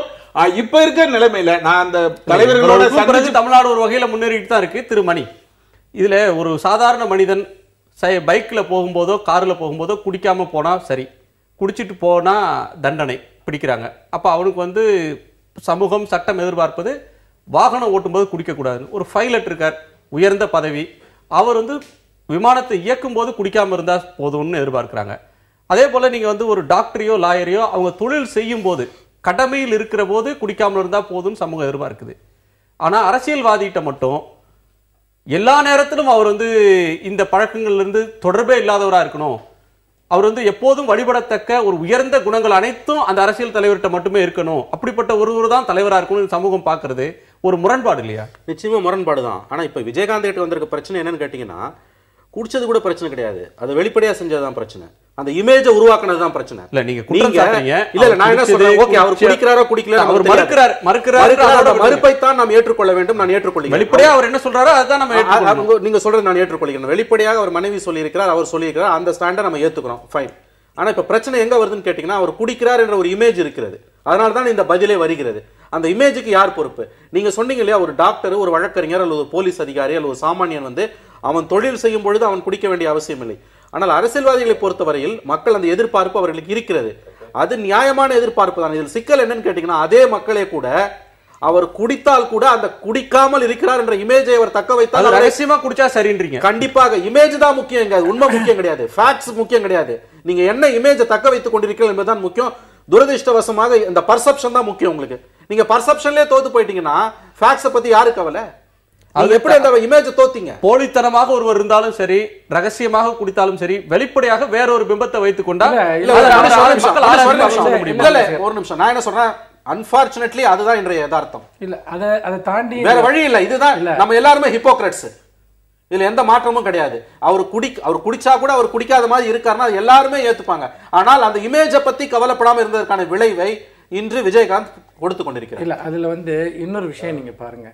இப்ப நீங்க ஒரு குடிக்காதவங்க மட்டும் தான் விஜயகாந்தை பரிகசிக்கிறாங்கன்னு சொல்ல முடியாது. குடிக்கக்கூடியவர்கள் அதாவது விஜயகாந்தோட பாப்புலாரிட்டியில இன்னொரு விஷயமும் இருக்கு, நம்ம அதை கவனிக்க தவறோம். தமிழ்நாட்டில் பெரும்பாலானோர் கணிசமானோர் குடிக்கிறதுனால ஒரு செல்ஃப் அசோசியேஷன் விஜயகாந்த் மேல நிறைய பேருக்கு இருக்கு. ஏதோ ஒரு விதத்தை தங்களுடைய பிரதிபிம்பமா அவரை பார்க்கக்கூடியவங்களும் நிறைய பேர் இருக்காங்க. இதை பாத்தீங்கன்னா நான் என்னுடைய கருத்தா சொல்லல, உண்மை இன்னொரு குற்றச்சாட்டு இல்ல, குற்றச்சாட்டு இல்ல, அவரை தன்னளவில் கொண்டாடுகிறார்கள் மனதளவில் பாத்தீங்கன்னா அவர்களுடைய ஐக்கானாக அவர் மனதளவில் இருக்கிறார். இந்த கேலியும் கிண்டலும் வெறுப்பினால் மட்டும் வருவதல்ல, அவர் மீதான அன்பினாலும் இந்த கேலியும் கிண்டலும் செய்யப்படுகிறது. ஆனால் நீங்க இந்த பைலட் உதாரணம், இந்த டாக்டர் உதாரணம்லாம் சொன்னீங்க. ஒரு தொழில் செய்யும் போது மட்டும் அவர் இதை குடிக்கக்கூடாது என்பது ஒரு சரியான கருத்து, மற்றொரு சுதந்திரம்னு சொல்றோம், ரெண்டுமே ஏற்புடையதுதான். ஆனால் நான் விஜயகாந்தை பற்றி சொல்லவில்லை, பொதுவான ஒரு கருத்து. ஒருவர் மிதமிஞ்சிய குடிப்பழக்கத்திற்கு ஆட்பட்டிருக்கிற பட்சத்தில் அவர் குடிக்காமல் போனால் கூட அவருடைய கவனக்குறைவு, கவனச்சிதைவு என்பது வெகு இயல்பாக ஏற்படக்கூடிய விஷயம். ஒரு இரவு முழுக்க குடிக்கிறார் வைத்துக் கொள்ளுங்கள், குடித்து விட்டு காலைல எந்திரிச்சு ஆபீஸ்க்கு போறாரு. அப்ப என்னன்னு கேட்டீங்கன்னா, அவரால் எந்த வேலையும் கவனமா செய்ய முடியலைங்கிறத நடைமுறையில பல ஆய்வுகள்லையும் நேர அனுபவத்திலையும் பார்க்கிறோம். அப்போ என்ன அளவுல ஒருத்தர் குடிக்கிறார், எந்த அளவுல தன்னை தக்க வச்சுக்கிறாருங்கிறதோ அவருடைய பணியும் தொடர்புடைய ஒரு விஷயம் தான் அப்போ மறைவா குடிக்கிறது மட்டும் விஷயம் இல்லை, அதிகப்படியான குடிப்பழக்கம் என்பது அவர் குடிக்காத நேரத்திலும் அவருடைய செயல்திறன், அவருடைய முடிவெடுக்கக்கூடிய திறன் எல்லாவற்றையுமே பாதிக்கிறது. அப்ப நீங்க மேலை நாடுகள்ல சொல்றது மாதிரியான ஒரு ரெஸ்பான்சிபிள் ட்ரிங்கிங் நீங்க ஆதரிக்கிறீங்கன்னு சொல்லலாமா? ஆமா, அதாவது ஒருவர் தனக்கோ அடுத்தவர்களுக்கோ தீங்கு விளைவிக்காத தன்னுடைய கடமைகளை அவர்கள் தடுத்து நிறுத்தாத அளவில் தன்னுடைய பழக்கங்களை வைத்துக் கொண்டால் பிரச்சனை இல்லை. ஆனால் மிதமிஞ்சிய குடி என்பது சமூகத்தில் எல்லா மட்டங்களிலும் குடிக்காத சமயத்தில் கூட மோசமான விளைவுகளை ஏற்படுத்தும். உதாரணமா ஒருத்தர் நைட்டு ஃபுல்லா குடிச்சிட்டு காலையில ஷார்ட் டெம்பரோட தான் இருப்பாரு, அவர் மற்றவங்களை எரிஞ்சு விடுவார், தன்னுடைய கவனம் இல்லாம தான் செய்வார். இது மெடிக்கலா ப்ரூவ் பண்ணப்பட்ட ஒரு உண்மை. இதெல்லாம் சேர்த்து தான் நம்ம இந்த விஷயங்களை பார்க்கணும்னு நினைக்கிறேன். இதுல ஒரு நிமிஷம், இதுல இப்ப நான் திரும்ப எனக்கு என்ன தோணுதுன்னா, விஜயகாந்தோட பிரச்சனையே இந்த இஷ்யூஸ்லாம் கிடையாது, மதுவெல்லாம் கிடையாது. அபொலிட்டிக்கலா அவர் போனதுதான் பிரச்சனையே. அதுவும் மிகப்பெரிய ஒரு வாய்ப்பை தமிழக மக்கள் கொடுத்தார்கள். திமுக என்ற மிகப்பெரிய கட்சியை 4 கட்சி கூட்டணிகளோடு இருந்த பொழுதும் 23 சீட்டை கொடுத்து இவருக்கு 29 சீட்டை கொடுத்து எதிர்க்கட்சி தலைவராக இவர் அமர வைத்த பிறகு கடந்த கிட்டத்தட்ட 4 ஆண்டுகள் முடிய போகின்றன. அவருடைய அந்த செயற்பாடுகளை நாம விமர்சிக்காமல் இதை விமர்சிக்கிறோம் என்றால் அதற்கு முழுக்க முழுக்க அரசியலற்று போன அவருடைய அணுகுமுறை தான் காரணம். சிவலிங்கோ, இப்போ ஒரு தலைவரை அவர் மீது விமர்சனம் வைக்கிறதுக்கு, வலுவா விமர்சனம் வைக்கிறதுக்கு வேற எந்த காத்திரமான விஷயமும் இல்லை அப்படின்ற பட்சத்துல ஒருவரை தனிப்பட்ட முறையில அவருடைய கேரக்டர் அசாசினேட் பண்றதுக்கான முயற்சிகள்ல இறங்குறாங்க, அதோட ஒரு பகுதியாக இதை பார்க்கலாம்னு சொல்ல முடியுமா? அதுவும் ஒரு காரணம் தான். இன்னைக்கு விஜயகாந்த் மேல 2 குற்றச்சாட்டு தான் அவங்க மனைவி இருக்கிறாங்க. பொதுவா வைக்கிறது அதிகமா வைக்கிறது அது அதிகமா கோபப்படுகிறாரு. மணி சொல்ற குற்றச்சாட்டு வேற குற்றச்சாட்டு, பிரேமலதா அவர்கள் சொல்லக்கூடிய குற்றச்சாட்டு அவர் கோபக்காரர், குடிகாரர் என்று 2 குற்றச்சாட்டை முன்வைக்கிறாங்க. மணி சொல்லக்கூடிய ஒரு பொறுப்புள்ள எதிர்க்கட்சி பிரச்சனைக்காக போராடல, அவர் சொல்ற வேற. அது உண்மையான குற்றச்சாட்டு, உண்மையான எதிர்க்கட்சி தலைவராக அவர் செயல்படல, அதுவும் ஒரு காரணம். இப்ப பொதுவா அவங்க ஒன்னும் ஆட்சிக்கு வரல, அதனால பெருசா அவங்கள குற்றச்சாட்ட முடியல, அதனால தனிப்பட்ட முறையில குற்றச்சாட்டு சூழல்ல அவங்க தள்ளப்பட்டாங்க. இப்ப இதுக்கு முக்கியமான காரணம் வரக்கூடிய தேர்தல் தான். இதுல தேர்தல்ல சரியான பல்ஸ் பிடிச்சிருக்காங்க. இப்ப இது வரைக்கும் அரசியல் விமர்சகர்கள் இந்த மது இந்த வரக்கூடிய தேர்தலில் வந்து முக்கிய பங்காற்றாது அப்படின்னு அவங்களுடைய கருத்தை சொல்லிட்டு இருக்காங்க. 2016 தேர்தல் முடிவுகள் தான் அதுக்கு வந்து கண்டிப்பாக பதில் சொல்லும். இல்ல உங்களை போன்றவர்கள் தான் சொல்றீங்க, மிக இளம் வயதை சேர்ந்தவர்கள்லாம் கூட குடிக்கிறாங்க, பள்ளி மாணவர்களும் கூட குடிக்கிறாங்க, எல்லாருமே குடிக்கிறாங்க, பெண்கள் கூட பல பகுதியில குடிக்கிறாங்கன்றீங்க. இப்ப அவர்கள் வாக்குகள் வரும்போது அவர்கள்லாம் மாற்றம் உண்டாது. பெண்களிடையே ஒரு பெரிய மாற்றத்தை நாங்க பாக்குறோம். இவ்வளவு பெண்கள் வந்து எங்களுடைய குடும்பங்கள் இது மாதிரி பாதிக்கப்பட்டிருக்கிறது வரக்கூடிய தேர்தலில் எதிரொலிக்கும் அப்படிங்கும்போது அந்த ஆய்வு நாங்க வந்து ஒரு வருஷமா அவங்ககிட்ட ஆய்வு நாங்க கொடுத்து இதுல எது உங்களுக்கு தேவை, உங்களுக்கு இலவசங்கள் வேணுமா இல்ல வந்து மதுக்கடைகள் மூடணுமா அப்படின்னு பெண்கள்கிட்ட கேட்கும்போது எங்களுக்கு இலவசமே வேணும் இல்லைங்க, அந்த மதுக்கடைகள் மட்டும் மூடுங்க அப்படின்னு அவங்க சொல்றாங்க, கண்ணீர் விட்டு சொல்றாங்க. சரி, அப்படின்னா தமிழ்நாடு முழுக்க மின்சாரம் இல்லாம இருந்துச்சு, அது கூட எலெக்ஷன்ல ஒரு பிரச்சனையா மாறல வந்துட்டு, மக்களுடைய முடிவுகளை மாத்தல வந்துட்டு. அப்போ நம்ம திரும்ப திரும்ப கற்பனையான ஒரு யதார்த்தத்தை ஏன் வச்சு பேசுறோம்னு எனக்கு புரியல வந்துட்டு. மதுவோட தீமைகள் எல்லாமே உண்மை, ஆனா மக்கள் அதற்கு காரணம் யார் என்று யோசிப்பதற்கு பல்வேறு விஷயங்கள் இருக்கின்றன. அவர்கள் எப்பொழுதும் அரசாங்கம் கள்ளுக்கடைகளை திறந்து வைப்பதால் இவர்கள் கெட்டு போகிறார்கள் என்கிற அளவில் புரிந்து கொள்ளவில்லை என்பதுதான் என்னுடைய வாதம். அதனால் அவர் சொல்வது போல அவர்கள் இந்த மதுவிலக்கிற்கு எதிராக ஒரு பெரிய மூவ்மெண்ட் எதுவும் தமிழ்நாட்டில் இல்ல. இளங்கோ இல்ல இன்னொரு கேள்வி அடிப்படையா கேட்கணும். மது விலக்குக்கான நீங்க வந்து மதச்சார்பற்ற கூட்டணி, ஜனநாயக கூட்டணி, முற்போக்கு கூட்டணி எல்லாம் வந்திருக்கு. மது சார்பற்ற கூட்டணி, மது விலக்கு தேர்தல் அது கண்டிப்பா வருங்க. எனக்கு எழக்கூடிய கேள்வி, தமிழறிவு மணியன் மது கூடாது என்றார், ஜவஹர்லால் அவர்கள் தலைமையிலான இயக்கம் சொல்லுது, வைகோ சொல்றாரு, பாமக சொல்றாங்க, இப்போ விஜயகாந்த் அவர்களும் சொல்றாரு.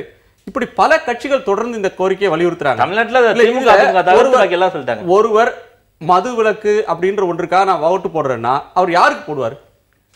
கட்சி சொல்லுது, இதுல யாரா ஒருத்தர் போட்டா ஜெயிக்க முடியும். அவங்களுக்கு இப்ப இதுல என்னன்னா இந்த பயம் வந்து ஆளுகின்ற திமுக இருக்கட்டும் அதிமுக அவங்களுக்கு ஒரு பயத்தை ஏற்படுத்த வேண்டும். திமுகவுக்கு கண்டிப்பாக அடுத்தது ஆட்சியை பிடிக்க வேண்டிய ஒரு கட்டாயம் வரும்போது மதுவிலக்கு அறிவித்தால் கண்டிப்பாக நாம் ஆட்சிக்கு வர முடியும் என்பதற்கான ஒரு சூழல் இப்ப இருக்குது. அப்ப கண்டிப்பாக இவங்க அறிவிக்க போறாங்க. அதுக்கான சூழல் தான் வந்து டி.கே.எஸ். இளங்கோவன் சொல்லியிருப்பாரு, நீங்க மதுவிலக்கை நோக்கி நாங்க பயணிக்கிறோம் கண்டிப்பா. அதனால அதிமுக கூட பூரண மதுவிலக்கு தான் எங்கள் கொள்கை, திமுகவும் பூரண மதுவிலக்கு பேசல முன்னாடி. இப்ப வந்து அதன் பாதிப்புகளையும் மக்கள் இப்ப சென்று கொண்டிருக்கிற இதையும் பார்க்கும்போது அவங்க இறங்கி வர்றாங்க. இப்ப கண்டிப்பா 2015 டிசம்பர்ல ரெண்டு கழகங்கள்ல இருந்து ஒரு கழகத்துக்கு முன்னாடி அறிவிப்பு வரப்போகிறது. இப்ப எனக்கு நான் ரொம்ப சிம்பிளாவே சொல்றேன். இப்ப ஐயா சொன்னாங்க அது மது பிரச்சனையே கிடையாது அப்படின்னு. மது பிரச்சனையே இல்லாத தேர்தல் பிரச்சனையே இல்லாதப்ப பூரண மதுவிலக்கு கொண்டு வர்றது எங்களுடைய கொள்கை அப்படின்னு சொல்லிட்டு எல்லா கட்சியும் அறிவிக்க வேண்டிய கட்டாயம் என்ன? 44% ஓட்டு வாங்கின கட்சியும் அறிவிக்கல, 24% ஓட்டு வாங்கின கட்சியும் அறிவிக்கல. அவங்க 2 பேரை தவிர மத்த எல்லாருமே அறிவிக்கிறாங்க. பாரதிய ஜனதாவும் காங்கிரஸ் கட்சியும் தமிழ்நாட்டில் ஒரு கருத்தை பேசுவாங்களே, தனிப்பட்ட முறையில பேசுவாங்களே தவிர அகில இந்திய அளவில் அவர்களுடைய கொள்கை மதுவிலக்கு அல்ல. இல்ல இப்ப வந்து மதுவிலக்கு இல்லன்னு எப்படி சொல்றீங்க? பூரண மதுவிலக்கு அமல்படுத்தணும்ன்றதா அவங்களுடைய கொள்கையாகவும் இருக்க முடியும். இந்தியா முழுக்க எங்கெல்லாம் மதுவிலக்கு இருக்கு? குஜராத்தை தவிர வேற எங்கும் மதுவிலக்கு இல்ல. இங்க வந்து அசாம்ல கர்நாடகா காங்கிரஸ் ஆட்சி, நம்முடைய அண்டை மாநிலம் கர்நாடகால காங்கிரஸ் ஆட்சி, அங்க மது விலக்கு இல்ல, மது இருக்கு. பிஜேபி பல மாநிலங்கள் ஆட்சி செய்து அங்க மது இருக்கு. அவங்க கொள்கை மது விலக்குன்னு எப்படி சொல்ல முடியும்? அதாவது மதுவிலக்கு கொள்கையை முழுமையா அமல்படுத்துறதுக்கு அவங்க எதிராளிகள் இல்ல. இப்ப எல்லா கட்சிக்காரங்களும் இப்ப மதுவை வந்து மதுவிலக்கை கொண்டு வரணும் அப்படின்னு சொல்லி தீர்மானம் போட வேண்டிய அவசியம் என்ன இருக்கு? தமிழகத்தை பொறுத்தளவு அதுக்கு காரணம் என்ன அப்படின்னு சொன்னா, மது ஒரு பிரச்சனை, மது பாதிப்பு அடைந்தவர்களுடைய எண்ணிக்கை அதிகமாகுது அப்படின்ற ஒரு எண்ண ஓட்டம் அரசியல் மத்தியில வந்திருக்கு, அரசியல் தலைவர்கள் மத்தியில வந்திருக்கு. இல்ல இப்ப இதுல சிக்கல் என்னன்னு கேட்டீங்கன்னா, பிரதான கட்சிகள் நீங்க சொன்ன மாதிரி 44 + 24 கிட்டத்தட்ட 70% ஓட்ஸ் வச்சிருக்க அந்த 2 கட்சிகளும் இதுல வந்து அவங்க வந்து பெருசா பேசல. இதுல வந்து நம்ம கவனிக்க வேண்டியது என்னன்னா, இது இப்படியும் பார்க்கலாம். அதாவது வந்து நாங்கள் ஜெயித்து ஆட்சி அமைக்க போகிறோம் என்ற நம்பிக்கை இல்லாத கட்சிகள் தான் பூரண மதுவிலக்கை பற்றி பேசுகிறார்கள். நிச்சயமாக ஆட்சியை பிடிக்க போகிறோம், இருக்கின்ற ஆட்சியை தக்க வைக்க போகிறோம் என்கின்ற நிலையில் இருக்கக்கூடிய பிரதான கட்சிகள் மதுவிலக்கை பற்றி பேசவே மறுக்கிறார்கள். அப்படி என்றால் அதுல வந்து வேற சில விஷயங்கள் இருக்குது. இந்த எலெக்ஷன்ஸ்க்குலாம் ஃபண்ட் பண்றது யாரு? ஒரு ஓட்டுக்கு 200 ரூபாய் யார் கொடுக்குறா? அப்ப அந்த ஆங்கிளையும் இதுக்கு பின்னால இருக்கக்கூடிய பிசினஸ் ஆங்கிளையும் இந்த எலெக்ஷன் ஃபண்டிங்கையும் நீங்க புரிஞ்சுக்காம மதுவிலக்கை புரிஞ்சுக்க முடியாது. பிரதான கட்சிகள் அந்த இஷ்யூ கையில எடுக்காத வரைக்கும் இதுல எந்த விதமான ஒரு மாற்றமும் வருவதற்கு வாய்ப்பு இல்லை. என்ன பொறுத்த வரைக்கும் நான் எப்படி ஃபீல் பண்றேன்னா, நீங்க அதை ரெகுலேட் பண்றதுதான் முக்கியமே ஒழிய நீங்கள் பூரண மதுவிலக்கை நோக்கி இன்றைக்கு இருக்கக்கூடிய சூழலில் நிச்சயமாக நீங்கள் பயணிக்கவே முடியாது என்பதுதான் என்னுடைய கருத்து. ஏன்னா வந்து விஜயகாந்தோட இந்த சவால் வந்து ஒரு தர்ம ஆவேசமா, வேதனையின் வெளிப்பாடா, அல்லது தன்னுடைய இமேஜை உயர்த்தி கொள்வதற்கு எடுக்கக்கூடிய முயற்சியா அப்படின்ற ஒரு கேள்வி ஒரு புறம் இருக்கு. இன்னொரு புறத்தில் எந்த கட்சியும் மதுப்பழக்கம் இல்லாத தலைவரோட தலைமையில் இயங்கக்கூடிய ஒரு கட்சியோடு தான் கூட்டணி. அந்த கட்சியினுடைய தொண்டர்கள்லாம் வந்து 2 ரூபாயோ 1 ரூபாயோ உறுப்பினர் கட்டணமா செலுத்தினா உறுப்பினர் ஆகலாம் இருக்கே தவிர மதுப்பழக்கம் இல்லாதவரை தான் என் கட்சியில உறுப்பினராக வச்சுக்கோன்னு சொல்லி மதுவிலக்கு சொல்ற கட்சிகள் கூட சொல்றது இல்லை அப்படின்ற ஒரு நடைமுறை முரண்பாட்டையும் நம்ம பேச வேண்டியது. சமூகத்தை வழிநடத்தக்கூடிய தலைவர்களுக்கு தனிப்பட்ட சுதந்திரம் அப்படின்னு ஒன்று இருக்கக்கூடாதா? இருக்கணும். ஆனால் மற்ற மனிதர்களுக்கும் இவர்களுக்கும் நிறைய வித்தியாசம் இருக்குது. இவங்க வந்து வழிநடத்தக்கூடியவங்க வந்து முன்மாதிரியாக இருக்கணும் அப்படிங்கிறது மக்களுடைய எதிர்பார்ப்பு. கண்டிப்பாக அது மாதிரி தான் இருக்கணும். ஆனால் இந்த விஷயங்களில் நீங்கள் பார்த்தீங்கன்னா கண்டிப்பாக முன்மாதிரியாக இருந்தாகணும். மதுங்கிற விஷயத்துல இருந்து கண்டிப்பாக முன்மாதிரியாக இருக்கணுங்கிறதா எங்களுடைய கருத்து. இப்போ இந்த ஸ்டாண்டுக்கு வந்து அவங்களுடைய காரணம் இதை வெளியில் மக்களுக்கு அறிமுகப்படுத்தணும் அப்படிங்கிறதுக்கான முக்கியமான காரணம் வந்து தேர்தல் தான். இப்போ வந்து மது போதைக்கு எதிரான மக்கள் இயக்கம் வந்து நேற்றோட ஒரு 100 நாள் நடைபயணம் கன்னியாகுமரி டு சென்னை முடிச்சாங்க. அதில் வந்து ஒரு பொது விசாரணை நடத்தினாங்க எல்லாம் பாதிக்கப்பட்டவங்க. அதில் தேனியிலேருந்து ஒரு பெண்மணி வந்து பேசினாங்க. என்னோட குடும்பம் வந்து என்னுடைய கணவர் என்னுடைய பையன் பேரன் வரைக்கும் குடிக்கிறாங்க. நான் இந்த குடும்பத்தில் தான் வாழ்ந்துட்டு இருக்கிறேன். ஆனால் இன்னி வரக்கூடிய தேர்தலில் நான் யார் வந்து மதுக்கடைகளை மூடுகிறார்களோ அவர்கள் தான் என்னுடைய ஓட்டு அப்படின்னு சொல்லிட்டு ஒரு 10-15 பெண்கள் பொது விசாரணையில பதில் சொல்றாங்க. அப்ப அந்த பல்ஸ் வந்து இவங்க பிடிச்சிருக்காங்க. தேமுதிக வந்து அந்த பல்ஸை பிடிச்சிருக்கிறாங்க. அடுத்த வரக்கூடிய தேர்தலில் வந்து இது பிரதான படம். யார் வந்து மதுவிலக்கு மதுக்கடைகளை மூடுவதாக சொல்கிறார்களோ அவர்களுக்கு தான் பெண்களின் அதிக ஓட்டு அப்படிங்கிறது. இல்ல அதுல ஒரு பிரச்சனை இருக்கு இளங்கோ. இதுல வந்து மது வேண்டாம்ன்றத சில பார்வைகள்ல இருந்து சொல்றாங்க, வெவ்வேறு கோணத்துல சொல்றாங்க. ஒண்ணு உடல் கேடு ஆரோக்கியம் அப்படின்ற ஒரு பார்வை, இன்னொன்று ஒரு எந்த பயனும் இல்லாத மனிதர்கள் உருவாகிடுறாங்க அப்படின்ற ஒரு பார்வை. அந்த பார்வைகள் புரிந்து கொள்ளக்கூடியது. ஒரு குடும்பத்தை வறுமையில் ஆழ்த்திடுது அப்படின்ற பார்வை இருக்கு. இன்னொன்று இது ஒழுக்க குறைவு அப்படின்ற பார்வை இருக்கு. அதுல வந்து சிலருக்கு டிஸ்பியூட் இருக்கு. அது எது ஒழுக்கன்றது யார் தீர்மானிக்கிறது அப்படின்ற பார்வை வருது. இதுல நீங்க சொல்றக்கூடிய கருத்து இது அடுத்த தேர்தலில் இது ஒரு மிகப்பெரிய பிரச்சனையாக இது மேலிட போகிறதுன்றீங்க.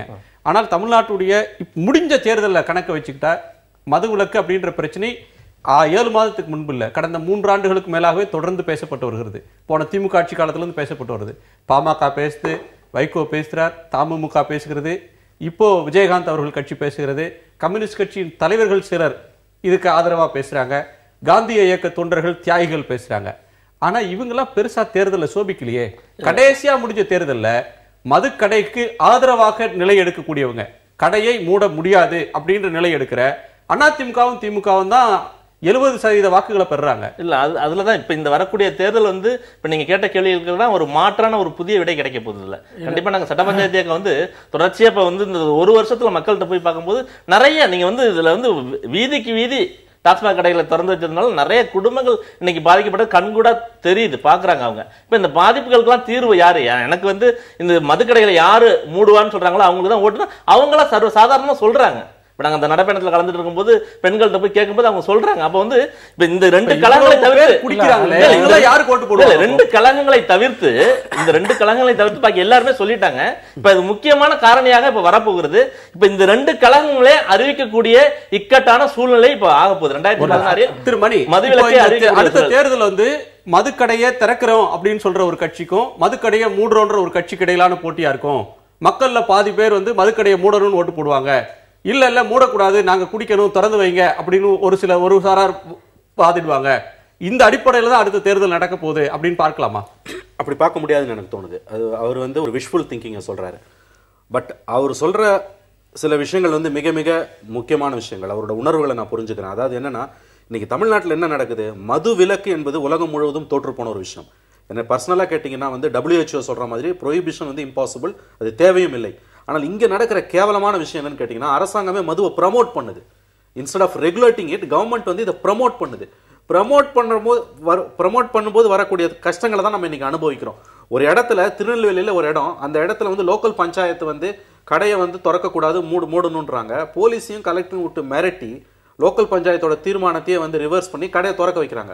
ஸோ கவர்மெண்ட் வந்து ப்ரோஆக்டிவ் ரோல் எடுத்து மதுவை ப்ரமோட் பண்ணுறது தான் நம்மளுடைய பிரச்சனையே என்று அது கட்டுப்படுத்தப்பட வேண்டும். மற்றபடி இந்த ப்ரொஹிபிஷன் என்பதோ அல்லது சிவலிங்கம் சொல்ற மாதிரி வந்து அடுத்த தேர்தல் வந்து இந்த இஷ்யூல அது ஃபைட் பண்ணப்படும் என்பதுல எனக்கு நம்பிக்கை இல்லை. அந்த அளவுக்கு அது போவாதுன்னு தான் எனக்கு தோணுது. ஆனால் அதில் ஒரு விஷயம் பாருங்க, அவர் மணி சொல்கிறது ஒரு சரியான விஷயம். நீங்கள் எலெக்ஷனை பொறுத்த வரைக்கும் மக்கள்கிட்ட இந்த குடிப்பழக்கத்தை பற்றின அணுகுமுறை எப்படி இருக்குன்னா, அரசாங்கம் மதுக்கடை திறந்துருக்கு, அதனால நம்ம வீட்டில் இருக்க ஹஸ்பண்டோ வீட்டில் இருக்க ஒருத்தர் குடிக்கிறாருனோ அல்லது வீட்டில் இருக்க ஒரு மெம்பர் நினைக்கிறது இல்லை. இது ஒரு தனி மனிதனோட ஒரு பிரச்சனையாக ஒழுக்கக்கடாக தான் மக்கள் பார்க்குறாங்க. அதனால இது ஒரு ஆட்சிக்கு எதிரான ஒரு விஷயமா மாறணும்னா மக்கள் அந்த ஆங்கிள் அதை பார்க்கணும். ஏன்னா எந்த அரசாங்கம் வந்தாலும் இங்கே குடி இருந்துகிட்டு இருக்கு, குடியினால பாதிக்கப்படுற குடும்பங்கள் இருந்துகிட்டு இருக்கு. இவன் ஏன் இப்படி சீரழிஞ்சு போகிறான் அப்படிங்கிறது தான் ஆங்கிளில் தான் அவங்க அதை பார்க்குறாங்களே ஒழிய இது ஒரு பெரிய ஸ்டேட்டோட இஷ்யூவாக அவங்க பார்க்கல. இதில் இன்னொரு விஷயம் என்னன்னு பார்த்தீங்கன்னா, மக்கள் ஓட்டு போடுறதுக்கான காரணங்கள் இருக்குதையா, அது பல காரணங்கள். அதில் ஒரு சின்ன லெவலில் கூட இது ஒரு காரணமாக வர முடியாது. அதில் பார்த்தீங்கன்னா இலவச திட்டங்களாக இருக்கலாம், தனிநபர் இமேஜ் மேலே இருக்கக்கூடிய ஈடுபாடாக இருக்கலாம். ஒரு பெரிய நீதிமன்ற தீர்ப்பு வந்தால் கூட அதை பற்றி கவலைப்படாத மக்கள், நம்முடைய மக்கள் பார்த்தீங்கன்னா அவங்க மேலே இருக்க ஹீரோ ஒர்ஷிப் அவங்க விட்டு கொடுக்க மாட்டாங்க. அதே போல் பார்த்தீங்கன்னா ஜாதி இருக்குது, உள்ளூரில் இருக்கக்கூடிய லோக்கல் பிரச்சனைங்க இருக்குது. இப்படியெல்லாம் பலவிதமான விஷயங்களின் அடிப்படையில் தான் நம்முடைய ஓட்டு இங்கே அரசியலுங்கிறது இங்கே செயல்பட்டுக்கிட்டு இருக்கு. இதில் அப்போ மதுவிலக்குங்கிற ஒரு விஷயத்தை சொல்லிட்டா ஓட் பண்ணுவாங்கன்னு நினச்சோம்னா நம்முடைய எலெக்ஷன் அந்த செனோரியா எப்படி இருக்குங்கிறத பற்றி நம்ம ஒரு அண்டர்ஸ்டாண்டிங் இல்லாமல் இருக்குன்னு தான் அர்த்தம். இது என்னைக்குமே ஒரு இஷ்யூவா எங்கேயுமே மாறாதுங்கிறது தான் என்னுடைய கருத்து. இல்லை அப்படின்னு இல்லை. இப்போ உதாரணமா ஆந்திராவில் என்டி ராமாராவ் ஆட்சியில் அந்த மதுவிலக்கு இயக்கம் பெரிய அளவில் நடந்து அது இஷ்யூ ஆகி அதுக்கப்புறம் அதை நடைமுறைப்படுத்தினாங்க. அதனால உமன் சாண்டி அரசு பார்களை க்ளோஸ் பண்றோம்னு சொல்லிட்டு கூட இப்ப அவங்களால அதை செயல்படுத்த முடியாம அவங்களுக்கு ஒரு தடுமாற்றம், மதுவிலக்கை அமல்படுத்துற மது குடிச்சா வர்ற தடுமாற்றத்தை விட மதுவிலக்கை அமல்படுத்துறதுல அவங்களுக்கு ஒரு தடுமாற்றம் வந்ததை பார்த்துக்கிட்டு இருக்கிறோம். இப்ப நான் உங்கள்கிட்ட கேட்கிறது, ஒரு அரசியல் தலைவர் குடிக்க கூடாது முன்மாதிரியா இருக்கணும்ன்றீங்க. அது பொதுவாக இது ஒரு நடிகை என்றால் அவங்கள தவறாக பார்ப்பது, அதே போல மது அருந்துறவங்களை இழிவா பார்க்கறது அப்படின்ற இந்த ஒழுக்க சார்ந்த கண்ணோட்டத்தோட இது நீங்க அந்த ஒழுக்கம் சார்ந்த கண்ணோட்டத்தை அரசியல் தலைவர்கள்ட்டையும் காட்டுறீங்கன்னு சொல்லலாமா? இல்ல இல்ல, இதை குடிய வெறும் ஒழுக்க ரீதியான ஒரு விஷயமா மாத்திரம் நம்ம பார்க்க கூடாது. ஏன்னா மணி சொன்னது மாதிரி அது சமூகத்தை பெரிய அளவுல பாதிக்க ஆரம்பிச்சிருச்சு. அதனால இது ஒரு பெரிய சமூக பிரச்சனையா தான் இருக்கு. தனி மனிதர் குடிக்கிறாரு, அதனால தனி மனிதர் தானே பாதிக்கிறாரு அப்படின்ற கட்டத்தை எல்லாத்தையும் தாண்டி அந்த தனி மனித பாதிப்பு ஒரு ஒட்டுமொத்த சமூகத்தையே பாதிக்கிற அளவுக்கு இன்னைக்கு கொண்டு போய் தமிழகத்தை விட்டாச்சு. இது ஒரு எலெக்ஷன் இஷ்யூ ஆகுமா அப்படின்னு சொன்னா, இது மாதிரி தன்னுடைய தமிழகத்தோட எதிர்காலத்தையே பாதிக்கக்கூடிய இஷ்யூக்கள் தேர்தலில் முன்னிறுத்தப்படாம வெறும் மோகமும் இலவசங்களும் முன்னிறுத்தப்படும் போது தமிழகம் எப்படி முன்னேறும்? அதனால இது ஒரு எலெக்ஷன் இஷ்யூவா ஆகணும் அப்படின்றது எங்களுடைய விருப்பம்.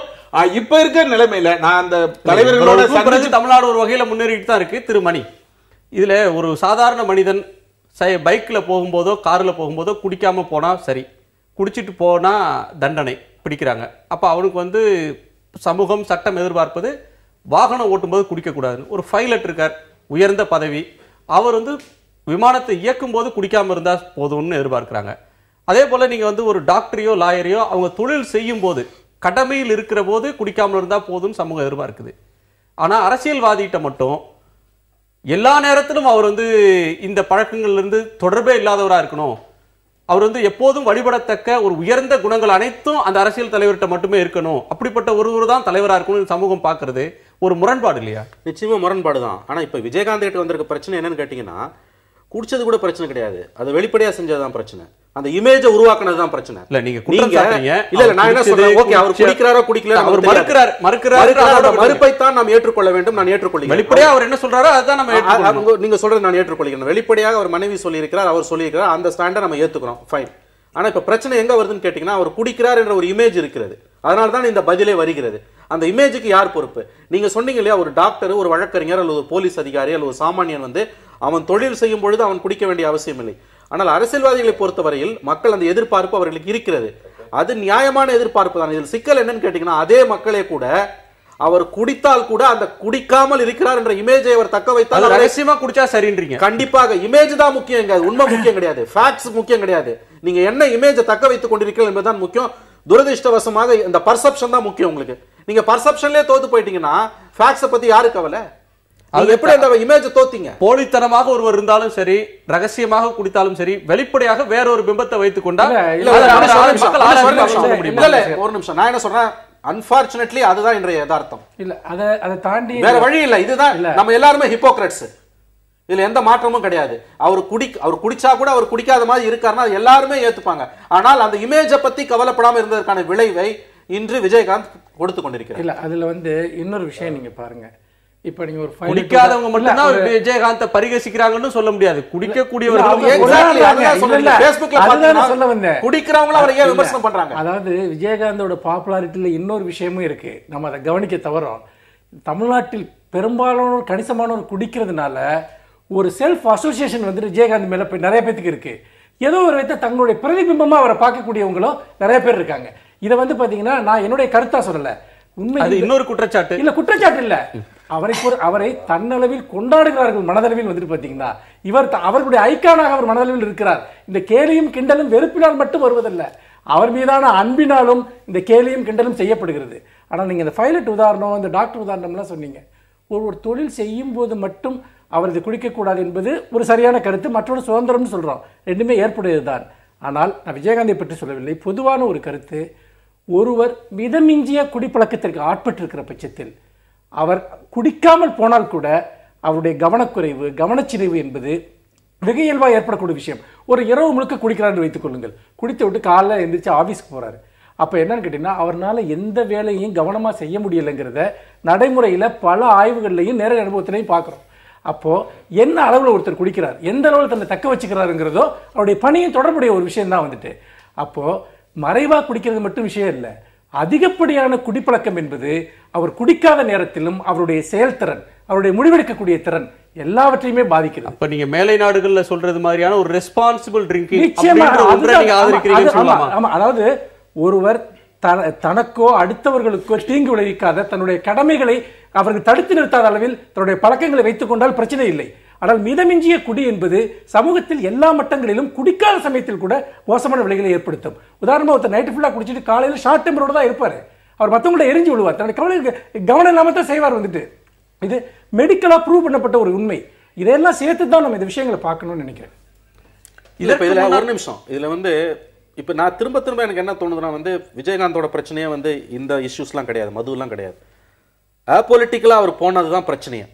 அதுவும் மிகப்பெரிய ஒரு வாய்ப்பை தமிழக மக்கள் கொடுத்தார்கள். திமுக என்ற மிகப்பெரிய கட்சியை 4 கட்சி கூட்டணிகளோடு இருந்த பொழுதும் 23 சீட்டை கொடுத்து இவருக்கு 29 சீட்டை கொடுத்து எதிர்கட்சி தலைவராக இவரை அமர வைத்த பிறகு கடந்த கிட்டத்தட்ட 4 ஆண்டுகள் முடிய போகின்றன. அவருடைய அந்த செயற்பாடுகளை நாம விமர்சிக்காமல் இதை விமர்சிக்கிறோம் என்றால் அதற்கு முழுக்க முழுக்க அரசியல் அற்று போன அவருடைய அணுகுமுறை தான் காரணம். சிவலிங்கோ, இப்போ ஒரு தலைவரை அவர் மீது விமர்சனம் வைக்கிறதுக்கு, வலுவா விமர்சனம் வைக்கிறதுக்கு வேற எந்த காத்திரமான விஷயமும் இல்லை அப்படின்ற பட்சத்துல ஒருவரை தனிப்பட்ட முறையில அவருடைய கேரக்டர் அசாசினேட் பண்றதுக்கான முயற்சிகள்ல இறங்குறாங்க. அதோட ஒரு பகுதியாக இதை பார்க்கலாம்னு சொல்ல முடியுமா? அதுவும் ஒரு காரணம் தான். இன்னைக்கு விஜயகாந்த் மேல 2 குற்றச்சாட்டு தான் அவங்க மனைவி இருக்கிறாங்க. பொதுவா வைக்கிறது அதிகமா வைக்கிறது அது அதிகமா கோவப்படுகிறாரு. மணி சொல்ற குற்றச்சாட்டு வேற குற்றச்சாட்டு. பிரேமலதா அவர்கள் சொல்லக்கூடிய குற்றச்சாட்டு அவர் கோபக்காரர், குடிகாரர் என்று 2 குற்றச்சாட்டை முன்வைக்கிறாங்க. மணி சொல்லக்கூடிய ஒரு பொறுப்புள்ள எதிர்கட்சி பிரச்சனைக்காக போராடல, அவர் சொல்ற வேற. அது உண்மையான குற்றச்சாட்டு, உண்மையான எதிர்கட்சி தலைவராக அவர் செயல்படல, அதுவும் ஒரு காரணம். இப்ப பொதுவா அவங்க ஒன்னும் ஆட்சிக்கு வரல, அதனால பெருசா அவங்கள குற்றச்சாட்ட முடியல. அதனால தனிப்பட்ட முறையில குற்றச்சாட்ட சூழல்ல அவங்க தள்ளப்பட்டாங்க. இதுக்கு முக்கியமான காரணம் வரக்கூடிய தேர்தல் தான்.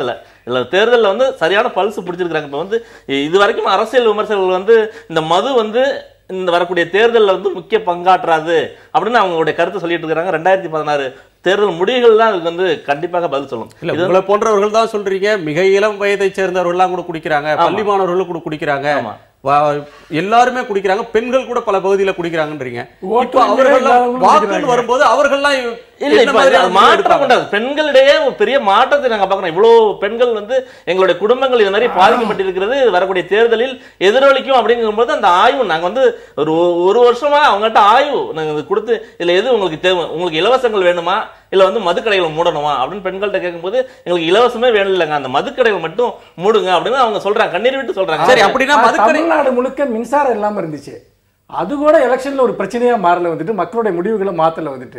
அப்போ நம்ம திரும்ப திரும்ப கற்பனையான ஒரு யதார்த்தத்தை ஏன் வச்சு பேசுறோம்னு எனக்கு புரியல. மதுவோட தீமைகள் எல்லாமே உண்மை, ஆனா மக்கள் அதற்கு காரணம் யார் என்று யோசிப்பதற்கு பல்வேறு விஷயங்கள் இருக்கின்றன. அவர்கள் எப்பொழுதும் அரசாங்கம் கள்ளுக்கடைகளை திறந்து வைப்பதால் இவர்கள் கெட்டு போகிறார்கள் என்கிற அளவில் புரிந்து கொள்ளவில்லை என்பதுதான் என்னுடைய வாதம். அதனால் அவர் சொல்வது போல அவர்கள் இந்த மதுவிலக்கிற்கு எதிராக ஒரு பெரிய மூவ்மெண்ட் எதுவும் தமிழ்நாட்டில் இல்லை. இல்ல இளங்கோ, இல்ல இன்னொரு கேள்வி அடிப்படையா கேட்கணும். மது விலக்குக்கான நீங்க வந்து மதச்சார்பற்ற கூட்டணி, ஜனநாயக கூட்டணி, முற்போக்கு கூட்டணி எல்லாம் வந்திருக்கு. மது சார்பற்ற கூட்டணி, மது விலக்கு அது கண்டிப்பா வருங்க. எனக்கு எழக்கூடியதுல கேள்வி, தமிழறிவு மணியன் மது கூடாது என்றார், ஜவஹர்லால் அவர்கள் தலைமையிலான இயக்கம் சொல்லுது, வைகோ சொல்றாரு, பாமக சொல்றாங்க, இப்போ விஜயகாந்த் அவர்களும் சொல்றாரு. இப்படி பல கட்சிகள் தொடர்ந்து இந்த கோரிக்கையை வலியுறுத்துறாங்க. தமிழ்நாட்டுல ஒருவர் மது விலக்கு அப்படின்ற ஒன்றுக்காக நான் ஓட்டு போடுறேன்னா அவர் யாருக்கு போடுவார்? கட்சி சொல்லுது, இதுல யாரா ஒருத்தர் போட்டா ஜெயிக்க முடியும். அவங்களுக்கு இப்ப இதுல என்னன்னா, இந்த பயம் வந்து ஆளுகின்ற திமுக இருக்கட்டும், அதிமுக அவங்களுக்கு ஒரு பயத்தை ஏற்படுத்த வேண்டும். திமுகவுக்கு கண்டிப்பாக அடுத்தது ஆட்சியை பிடிக்க வேண்டிய ஒரு கட்டாயம் வரும்போது மதுவிலக்கு அறிவித்தால் கண்டிப்பாக நாம் ஆட்சிக்கு வர முடியும் என்பதற்கான ஒரு சூழல் இப்ப இருக்கிறது. அப்ப கண்டிப்பாக இவங்க அறிவிக்க போறாங்க. அதுக்கான சூழல் தான் வந்து டி.கே.சி. இளங்கோன் சொல்லியிருப்பாரு. நீங்க மதுவிலக்கை நோக்கி நாங்க பயணிக்கிறோம் கண்டிப்பா. அதனால அதிமுக கூட பூரண மதுவிலக்கு தான் எங்கள் கொள்கை, திமுகவும் பூரண மதுவிலக்கு பேசல முன்னாடி. இப்ப வந்து அதன் பாதிப்புகளையும் மக்கள் இப்ப சென்று கொண்டிருக்கிற இதையும் பார்க்கும்போது அவங்க இறங்கி வர்றாங்க. இப்ப கண்டிப்பா 2015 டிசம்பர்ல 2 கழகங்கள்ல இருந்து ஒரு கழகத்துக்கு முன்னாடி அறிவிப்பு வரப்போகிறது. இப்ப எனக்கு நான் ரொம்ப சிம்பிளாவே சொல்றேன். இப்ப ஐயா சொன்னாங்க அது மது பிரச்சனையே கிடையாது அப்படின்னு. மது பிரச்சனையே இல்லாத தேர்தல் பிரச்சனையே இல்லாதப்ப பூரண மதுவிலக்கு கொண்டு வர்றது எங்களுடைய கொள்கை அப்படின்னு சொல்லிட்டு எல்லா கட்சியும் அறிவிக்க வேண்டிய கட்டாயம் என்ன? எல்லா கட்சியும் 44% ஓட்டு வாங்கின கட்சியும் அறிவிக்கல, 24% ஓட்டு வாங்கின கட்சியும் அறிவிக்கல. அவங்க 2 பேரை தவிர மத்த எல்லாருமே அறிவிக்கிறாங்க. பாரதிய ஜனதாவும் காங்கிரஸ் கட்சியும் தமிழ்நாட்டில் ஒரு கருத்தை பேசுவாங்களே, தனிப்பட்ட முறையில பேசுவாங்களே தவிர அகில இந்திய அளவில் அவர்களுடைய கொள்கை மதுவிலக்கு அல்ல. இல்ல இப்ப வந்து மதுவிலக்கு இல்லன்னு எப்படி சொல்றீங்க? பூரண மதுவிலக்கு அமல்படுத்தணும்ன்றதா அவங்களுடைய கொள்கையாகவும் இருக்க முடியும். இந்தியா முழுக்க எங்கெல்லாம் மதுவிலக்கு இருக்கு? குஜராத்தை தவிர வேற எங்கும் மதுவிலக்கு இல்ல. இங்க வந்து அசாம்ல கர்நாடகா காங்கிரஸ் ஆட்சி, நம்முடைய அண்டை மாநிலம் கர்நாடகால காங்கிரஸ் ஆட்சி, அங்க மது விலக்கு இல்ல, மது இருக்கு. பிஜேபி பல மாநிலங்கள் ஆட்சி செய்து அங்க மது இருக்கு. அவங்க கொள்கை மது விலக்குன்னு எப்படி சொல்ல முடியும்? அதாவது மதுவிலக்கு கொள்கையை முழுமையா அமல்படுத்துறதுக்கு அவங்க எதிராளிகள் இல்ல. இப்ப எல்லா கட்சிக்காரங்களும் இப்ப மதுவை வந்து மதுவிலக்கை கொண்டு வரணும் அப்படின்னு சொல்லி தீர்மானம் போட வேண்டிய அவசியம் என்ன இருக்கு? தமிழகத்தை பொறுத்தளவு அதுக்கு காரணம் என்ன அப்படின்னு சொன்னா, மது ஒரு பிரச்சனை, மது பாதிப்பு அடைந்தவர்களுடைய எண்ணிக்கை அதிகமாகுது அப்படின்ற ஒரு எண்ண ஓட்டம் அரசியல் மத்தியில வந்திருக்கு, அரசியல் தலைவர்கள் மத்தியில வந்திருக்கு. இல்ல இப்ப இதுல சிக்கல் என்னன்னு கேட்டீங்கன்னா, பிரதான கட்சிகள் நீங்க சொன்ன மாதிரி 44 + 24 கிட்டத்தட்ட 70% ஓட்ஸ் வச்சிருக்க அந்த 2 கட்சிகளும் இதுல வந்து அவங்க வந்து பெருசா பேசல. இதுல வந்து நம்ம கவனிக்க வேண்டியது என்னன்னா, இது இப்படியும் பார்க்கலாம். அதாவது வந்து நாங்கள் ஜெயித்து ஆட்சி அமைக்க போகிறோம் என்ற நம்பிக்கை இல்லாத கட்சிகள் தான் பூரண மதுவிலக்கை பற்றி பேசுகிறார்கள். நிச்சயமாக ஆட்சியை பிடிக்க போகிறோம், இருக்கின்ற ஆட்சியை தக்க வைக்க போகிறோம் என்கின்ற நிலையில் இருக்கக்கூடிய பிரதான கட்சிகள் மதுவிலக்கை பற்றி பேசவே மறுக்கிறார்கள். அப்படி என்றால் அதுல வந்து வேற சில விஷயங்கள் இருக்குது. இந்த எலெக்ஷன்ஸ்க்குலாம் ஃபண்ட் பண்றது யாரு? ஒரு ஓட்டுக்கு 200 ரூபாய் யார் கொடுக்குறா? அப்ப அந்த ஆங்கிளையும், இதுக்கு பின்னால இருக்கக்கூடிய பிசினஸ் ஆங்கிளையும், இந்த எலெக்ஷன் ஃபண்டிங்கையும் நீங்க புரிஞ்சுக்காம மதுவிலக்க புரிஞ்சுக்க முடியாது. பிரதான கட்சிகள் அந்த இஷ்யூ கையில எடுக்காத வரைக்கும் இதுல எந்த விதமான ஒரு மாற்றமும் வருவதற்கு வாய்ப்பில்லை. என்ன பொறுத்த வரைக்கும் நான் எப்படி ஃபீல் பண்றேன்னா, நீங்க அதை ரெகுலேட் பண்றது தான் முக்கியமே ஒழிய நீங்கள் பூரண மதுவிலக்கை நோக்கி இன்றைக்கு இருக்கக்கூடிய சூழலில் நிச்சயமாக நீங்கள் பயணிக்கவே முடியாது என்பதுதான் என்னுடைய கருத்து. ஏன்னா வந்து நம்ம தொடர்ந்து விவாதிக்கலாம். விஜயகாந்தோட இந்த சவால் வந்து ஒரு தர்ம ஆவேசமா, வேதனையின் வெளிப்பாடா, அல்லது தன்னுடைய இமேஜை உயர்த்தி கொள்வதற்கு எடுக்கக்கூடிய முயற்சியா அப்படின்ற ஒரு கேள்வி ஒரு புறம் இருக்கு. இன்னொரு புறத்தில் எந்த கட்சியும் மது பழக்கம் இல்லாத தலைவரோட தலைமையில இயங்கக்கூடிய ஒரு கட்சியோடு தான் கூட்டணி. அந்த கட்சியினுடைய தொண்டர்கள்லாம் வந்து 2 ரூபாயோ 1 ரூபாயோ உறுப்பினர் கட்டணமா செலுத்தினா உறுப்பினர் ஆகலாம் இருக்கே தவிர, மது பழக்கம் இல்லாதவரை தான் என் கட்சியில உறுப்பினரா வச்சுக்கோன்னு சொல்லி மதுவிலக்கு சொல்ற கட்சிகள் கூட சொல்றது இல்ல அப்படின்ற ஒரு நடைமுறை முரண்பாட்டையும் நம்ம பேச வேண்டியது. மது குடிப்பதில்லை, எந்த பரிசோதனையிலும் சென்று இதை நிரூபிக்க தயார் என்று விஜயகாந்த் விடுத்துள்ள சவால் தர்ம ஆவேசமா, தேவையற்ற சர்ச்சையா, அல்லது புகழை உயர்த்தி கொள்ள இதை சொல்கிறாரா? நேயர்கள் 27% நேயர்கள் இது தர்ம ஆவேசம் என்றும், 42% நேயர்கள் தேவையற்ற சர்ச்சை என்றும், புகழை உயர்த்தி கொள்ள என்று 31% நேயர்களும் கருத்து தெரிவித்திருக்கிறார்கள். அந்த நேயர்களுக்கு நன்றி. திரு மனுஷபுத்திரன், தேவையற்ற சர்ச்சை அப்படின்னு சொன்னவங்க 42. இது ஒரு சர்ச்சையே இல்லை, இவர் அப்படி அந்த சவாலே வந்து தேவையில்லாதது, இது ஒரு நான் இஷ்யூன்னு சொல்றாங்க. அது சமூகத்தில் பெருவாரியாக எல்லா தெருக்களிலும் கடை இருக்கும், கோடிக்கணக்கில் அதில் வியாபாரம் நடக்கும், ஏராளமானவங்க குடிப்பாங்க. ஆனால் அவங்க தன்னளவில் பின்பற்றாத ஒரு பண்பை தங்கள் தலைவர்கள்ட்ட மட்டும் பின்பற்ற எதிர்பார்ப்பாங்க அப்படின்ற ஒரு ஹிப்போக்ரஸியோட வெளிப்பாடுன்னு இதை சொல்லலாமா? இல்லை, இதை அப்படி நம்ம வந்து இதை பார்க்க முடியாது. இப்போ எல்லா இடத்துலையும் லஞ்சம் இருக்குது, அதுக்காக நம்ம லஞ்சத்துக்கு எதிராக பேசாமல் இருக்க முடியாது வந்துட்டு. அதே மாதிரி தான் விஜயகாந்தை பொறுத்த வரைக்கும் மணி சொன்ன மாதிரி இது வந்து தனக்கு எதிரான ஒரு விஷயத்தை உருவாக்குகிறது என்பது அவருக்கு நன்றாக அவர் உணர தொடங்கிவிட்டார். இதை நான் என்ன பார்க்குறேன்னா, பொதுவாக அரசியலை நம்ம இப்போ மட்டும் இல்லை, தமிழக அரசியல் கடந்த காலத்தை பார்த்தீர்கள் என்றால் இப்போ விஜயகாந்த் மேலே குடி வைக்கப்படுது.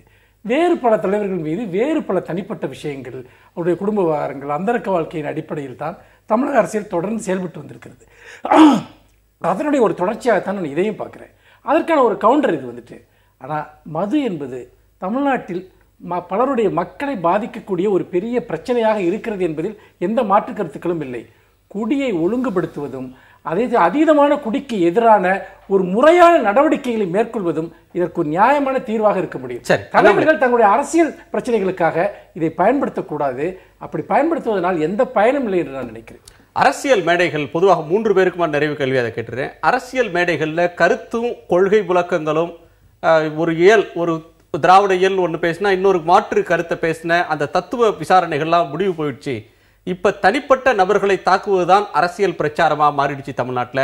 அதோட வெளிப்பாடு தான் இது. அதனாலதான் தேவையற்ற சர்ச்சைன்னு சொல்றாங்கன்னு சொல்லலாமா? உங்க கருத்து என்ன? அதாவது இந்த விவாதம் அப்படின்றது அவரை சார்ந்து இன்னைக்கு ஆரம்பிச்சாலும் கூட தலைவர்கள் தகுதி உள்ளவர்களா தங்களை முன்னிறுத்தணும் அப்படின்றதோட வெளிப்பாடாக தான் நான் இதை பார்க்குறேன். பிரதான எதிர்க்கட்சி தலைவரை சுற்றி இந்த விவாதம் வந்ததே துரதிருஷ்டவசமானது. இன்னொரு விஷயம், 3 எம்எல்ஏக்களை கொண்டிருக்கக்கூடிய பாமக மக்கள் பிரச்சனைகளை கையில் எடுத்த அளவுக்கு கூட பிரதான எதிர்க்கட்சியான தேமுதிக எடுக்க தவறியதன் விலையை இன்று கொடுத்து கொண்டிருக்கிறது. இப்போ சரியான திசையில் போயிட்டு இருக்காங்கன்னு சொல்றாங்க. அதாவது அவங்க தேர்தல் 2016 தேர்தலில் எது மைய புள்ளியாக இருக்கும், எது பிரச்சாரம் மையப்படுத்தி இருக்குமோ அதை நோக்கி சரியான திசையில் அவங்க போயிட்டு இருக்கிறாங்க. அதனுடைய வெளிப்பாடு தான் இந்த அறிவிப்பு.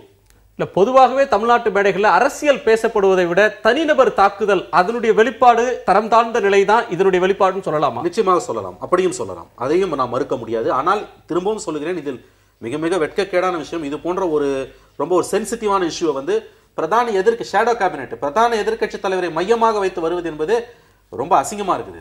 மிக்க நன்றி உங்கள் நால்வரின் வருகைக்கும் கருத்து பயிருக்கும். நேயர்களே, மற்றொரு நேர்பட பேசு நிகழ்ச்சியில் சந்திக்கலாம். வணக்கம். என்ன இருந்தாலும் திட்டம் போட்டு செயல்படுத்தப்படுகிற ஒரு சூழலை உருவாக்குவதற்காக முடிவெடுப்பது என்று வரும்போது ஆட்சி